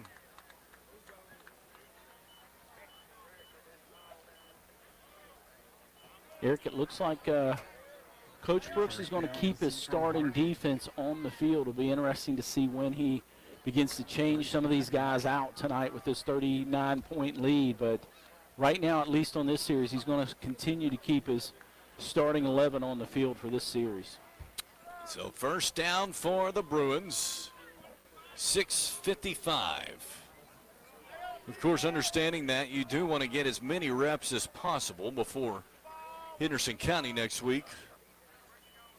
As a handoff towards the right side, and not much there at all. Nice job by the Mustang defense to keep Central Hardin from gaining edge on the perimeter. Yeah, Eric, and that was another play. They tried to run that out to the far side of the field, and that's where Sam Goodman's playing that defensive end. That's the second time in the last, I think, 3 running plays that Central Hardin has run that they've tried to run wide, and Sam Goodman's not having any of it. He's just coming straight down the field like you should as a defensive end and cutting off the running back before he gets to the outside. As dropping back, pressure coming. Central Hardin trying to escape as Wilson rolling to his left, and he'll go out of bounds just across the 35 to the 37. And it will be marked down around that 37-yard line. It'll be 3rd and about 7. Yeah, Eric, and that was another situation there. The defensive line did a good job getting penetration, putting pressure on Wilson there in the backfield.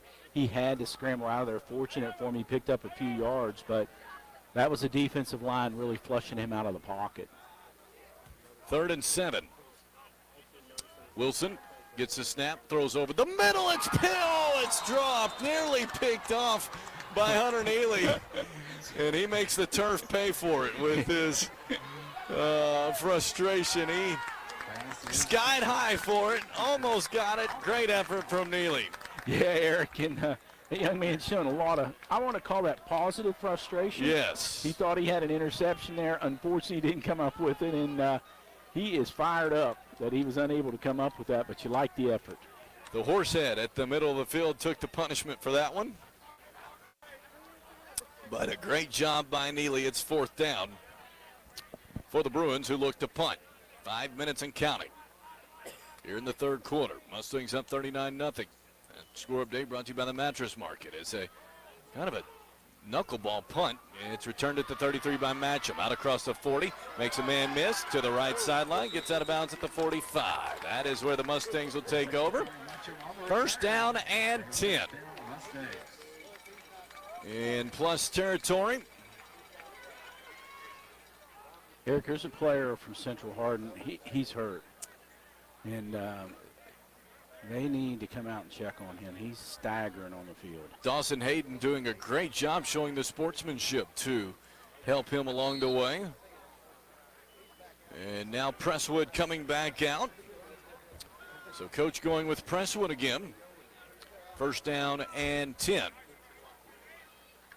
Snap, it is going to be Dawson Hayden as he goes off tackle. Gets across the 45 down to the 41 with a herd of flags coming in. Is this a face mask? Looks like a face mask, Eric.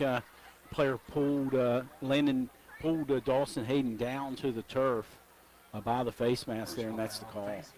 So tack on 15. I bet you're going to see a load of Dawson Hayden and potentially Landon Newman as Presswood and the starters back out.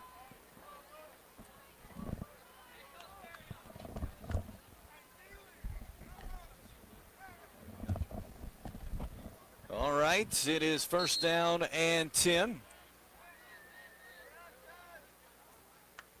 As a quick throw towards the right side, it is dropped. It will be 2nd and 10.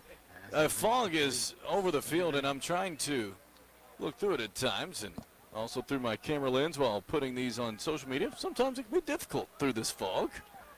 It's very dense, like San Francisco-like fog out here. Unless you're watching on YouTube, then you see that that's probably not the case.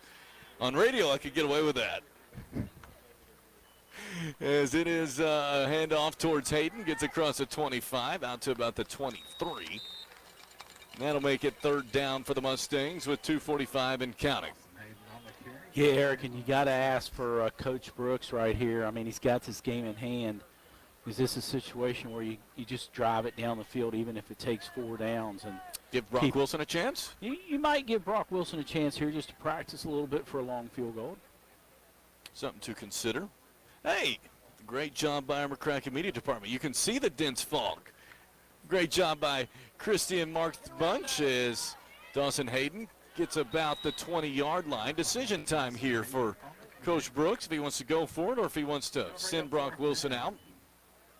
I think he's going to go for it. It'll be 4th and about 4. 2 minutes left in the third. Coach Brooks is relaying his signs in. Minute 48 here in the third. As a snap, Presswood throws over the middle. It was deflected, incomplete. And it'll be a turnover on downs. Back it goes to the Bruins. As Central Hardin will take back over. First down for the Bruins. We talk about their logo and their team, UCLA. The Bruins, very similar color choice. I got to agree with you, Eric. I think that's a perfect definition of these uniforms and the way they've got everything laid out. It is going to be a handoff going off right tackle. Great job by the Mustang front. You mentioned the front six in the second half adjustments. They've done a wonderful job here in the third quarter. Yeah, they have. I don't know how many total yards Central Hardin has had so far in this second half, but it can't be many. There was that one run there by the running back downfield for maybe 20 yards or so that Lucas Hoffman ran him out of bounds. But other than that, these guys have been making contact with these running backs right at the line of scrimmage. As a little bit of a collision with Wilson and his running back, he tries to get rid of it, and it might be intentional grounding, but they are going to say receivers in the area, just a near sack. I think they're trying to talk if it was, they're going to say that it is a sack, isn't it? Yep, they're going to say this down. We'll give that sack to Elijah Pullen. I haven't confirmed that. It's a sack by Elijah Pullen there tonight. He's been in the backfield many a times, and so for Elijah Pullen, he's excited. You know, one thing we got to remember, when he gets that kind of tackle in the backfield, that's chest bump with the head official type territory. Good point, as that is the end of the third quarter.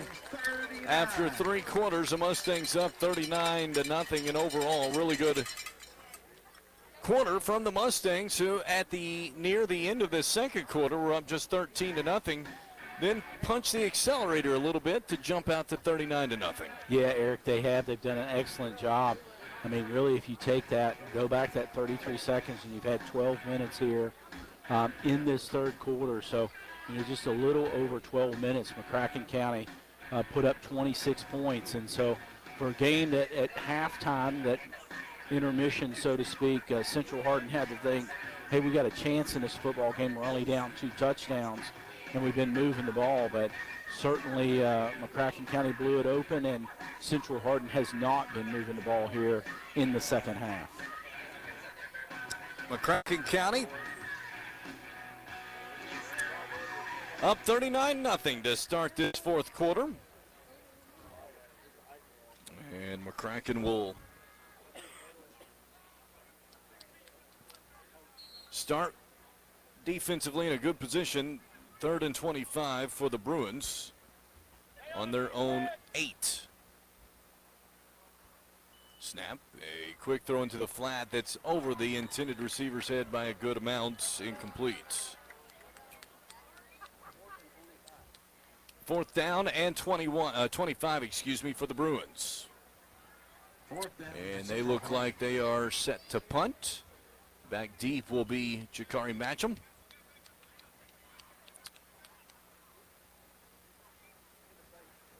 Yeah, they're punting out of their own end zone. They are that.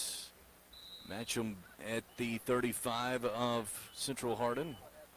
Backing up a touch. Central Hardin changing personnel now and calling a timeout. Got a timeout on the field. Reminder, if the Mustangs hold on, it will be a dandy next Friday night. McCracken County and Henderson County. These two played 2 weeks ago. So we had the coverage for you at Colonel Stadium in Henderson. This one would be at McCracken County. And the Mustangs, it was close. Won by 14, but it felt closer than that at times. And Jimmy, Henderson County has improved. They have. You know, we talked earlier in tonight's show about how well they played against Meade County. Ivan watched that game and kept us updated, and they pretty much just rolled over Meade County. So, it's a Henderson County team that at times has played good. They did play good against McCracken County last time up there at home. And so I think right now, Eric, looking to next Friday's game, that could be a really competitive game here at Marquette Stadium. 4th and 22, for the Bruins on the 8s.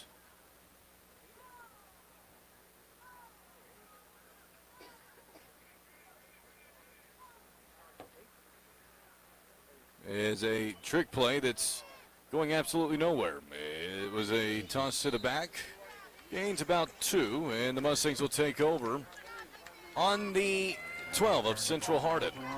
Eric, you can run some fake punt plays. I'm not sure you run a fake punt play when you're inside your 10-yard line and you've got 4th and 22.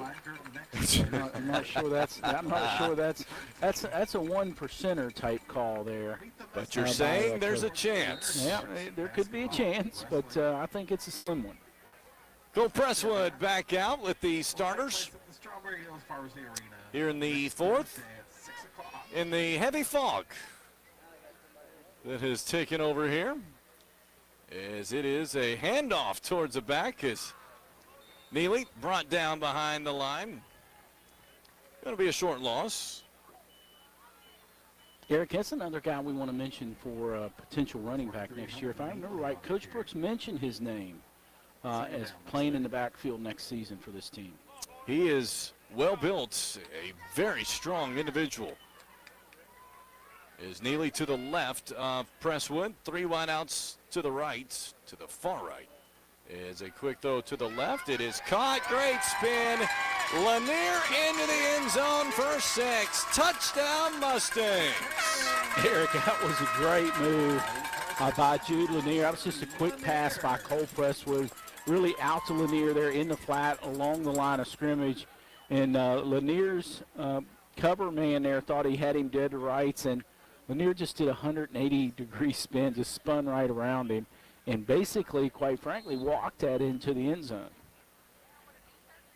And so it will be an extra point here for Wilson. High snap, hold is good, kick is up, and it is good. 9:44 left in this one. Mustangs on top, 46-0. And McCracken County 9:44 away from another first-round win. We're 9:44 away from a nice dinner at Buffalo Wild Wings. Proud sponsors of the McCracken County Mustangs here on 99.5 The Fan. The wings will taste delicious tonight after this performance here. I thought for a moment you was going to say like I was a proud sponsor of that meal. So somehow I've got something invested in that meal. And so I thought that's really the way you were going to introduce that. But you gave the credit to Buffalo Wild Wings. But I was hoping to get a little bit of credit out of that. I didn't get it. Nope, going to pass on that one. But all the credit to B-Dubs. Is proud sponsors of the Mustangs here in 99.5 The Fan. And the wings tonight going to taste delicious. Mustangs up 46-0. The clock ticking. All around, you've got to be thrilled if you're Coach Brooks. You are. I mean, he's got to feel good. I mean, he ran this 2-quarterback system tonight. Cole Presswood being the freshman on here, he's played some excellent football tonight for the McCracken County offense. You've made a comment. He's thrown some darts, as you've used the term, and they certainly have been. He's driven this team down the field. He's got 3 passing touchdowns so far in this game. End over end kick, and fair catch is dropped, but it will go out of bounds. And first down for Central Hardin. Eric, that was almost a turnover. It was. That was almost a turnover there. If it didn't bounce out of bounds, McCracken County had a cover man there. He would have been able to recover that, and McCracken County would have had another possession here in the 4th quarter. Coach Wes Harmon almost made the play. That would have been the first positive thing he's done all night. There's a handoff to the left side across the 30 to the 33, gain of 8. Big fans we are of Coach Harmon. He cracks us up, doesn't he? He does. He brings a lot of humor to me, you and I, and I love his kind of analysis of how the Mustangs are doing. He's got a great approach to how he analyzes the game. Equipment manager and coach for the Mustangs. 2nd and 2 for Central Hardin. On their own 33. Mustangs up 46-0. As a handoff, not much there. Good job by the front 6 to close that for a loss of 2. 3rd down to Central Hardin.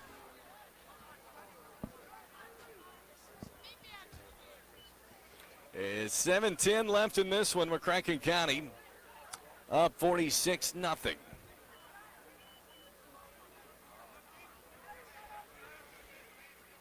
Third and 4. Yeah, 3, let's call it. Toss towards the back.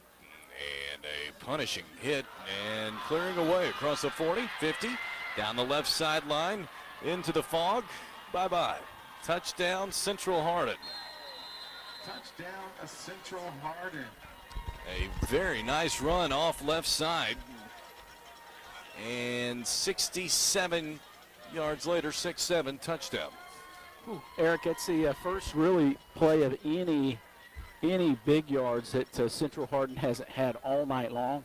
I will say they did do that against the first-string defense for the most part. When I look out across the area, there's several guys that do play on that second group in there. The front 4 still look like the starting group. The secondary, a different group on that particular play. As the extra point is up and good. Want to give a shout out tonight to Lane Grace is watching tonight. Want to give accolades to Lane and the McCracken County boys soccer team. Lane did a wonderful job in net this season for the Mustangs and put together a great postseason for McCracken County as the Mustangs were able to knock off Marshall County for the championship at Marshall County. Lane doing a great job on that, and he'll be ready for baseball season coming up, supporting his Mustangs by watching tonight. Shout out to Lane Grace watching here this evening. Also, Brian Phelps is listening here tonight. He's listening closely, I might add. Good to hear from you, brother. Is McCracken County up 46-7. Is a kick. It goes to the 33 and going to be returned. Pitts across the 40, across the 50. Nice job on the return by Stephen Pitts. Yeah, Eric, that's the first time we've called him tonight. I think he's another future player for the Mustangs, and that was an excellent return there. He'd have broke one more tackle. He would have took that back for a touchdown. Eric, I want to make a note there. I took a 60-second break there on the air and visiting with Sebastian Hutchins. You did. Sebastian came in tonight. He's coming in from Oklahoma.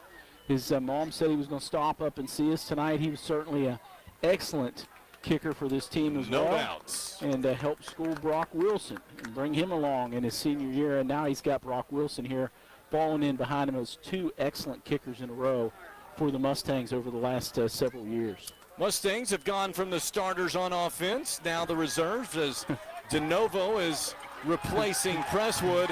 And in the backfield, and carrying it a good way, is Elijah Pullen carrying a load of Bruins with him. A good gain of about 17, first down. Eric, that was, for the fans at home, the crowd's going wild. That was 17 yards by Elijah Pullen. I got to say, Eric, he might have carried all 11 Central Hardin players that 17 yards. No doubt. Wonderful carry by Elijah Pullen, 3:30 and counting. It's been a fun night. As they're going to use every bit of play clock. And now they have the signal from Coach Brooks. Into the heavy fog they go. Snap. It is going to be Elijah Pullen again, using that breakaway speed on the left side. Carries a few more Bruins down to the 30. Gain of 3, 2nd and 7. Eric, it's just fun to watch him do. You know, really you want to think Elijah Pullen's a power back, but there he tried to get to the outside. He did pick up a couple yards, and he stiff-armed the first tackler there and got away from him. He'd have got past one more guy. Elijah Pullen, he'd have been steamrolling down the field. 2:40 and counting. 46-7. Mustangs on top. So, Eric, who we got in here quarterback? Hunter DeNovo is in as the first string came out. And now a new running back is Hunter Neely, straight into the teeth of the defense. He's brought down after a gain of about 2. 3rd and short. Eric, you got to say Coach Brooks, he likes these power backs. Sure does. And Dawson Hayden is doesn't have necessarily the same body build, but Mercy, he has the same attitude. He does. Eric, that's a good way to say it. We haven't said that all season. He runs with an attitude. For a guy that's 150 pounds, he's as hard to bring down as these 230-pound guys that Coach Brooks has had in there this evening.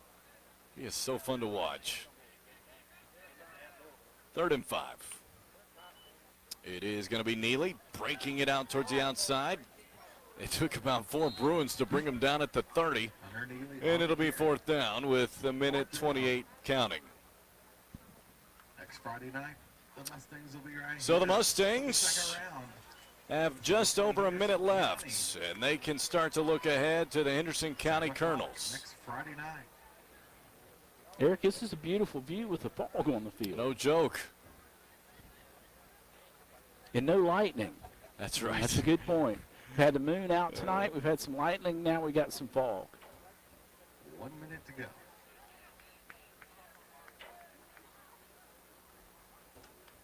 Snap. It is going to be a handoff. Going off tackle is Newman. And cuts it inside the 20.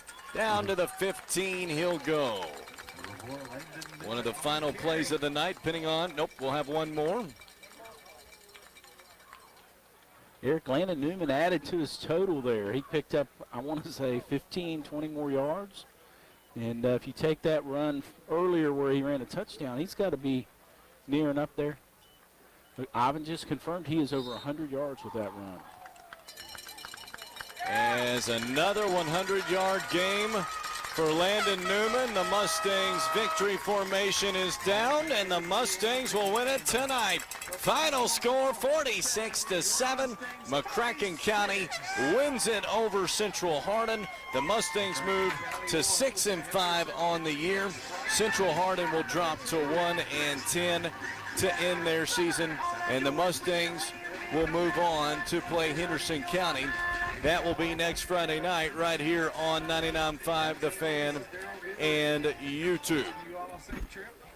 Let's take a look at the final stats tonight. With that, Ivan Stevens. All right, for McCracken County, they had 405 offensive yards, breaks down to 177 rushing, 228 passing. For the Bruins of Central Hardin, 167 yards, breaks down to 164 rushing, 3 passing. Individually for McCracken County, Maddox O'Neill was 8 for 13 for 127 yards and 2 touchdowns. Cole Presswood was 8 for 13 for 101 yards and 3 touchdowns. Rushing, Landon Newman eclipses 1,000 yards for the season. He had 10 carries for 106 yards and 2 touchdowns. Dawson Hayden, 8 carries for 47 yards. Elijah Pullen, 2 carries for 19. Maddox O'Neill, 2 for 12. Hunter Neely, 3 for -2. And Cole Presswood, 1 for -5. Pass receiving, Jakari Matcham, 6 catches, 58 yards and a touchdown. Jude Lanier, 4 catches, 108 yards and 2 touchdowns.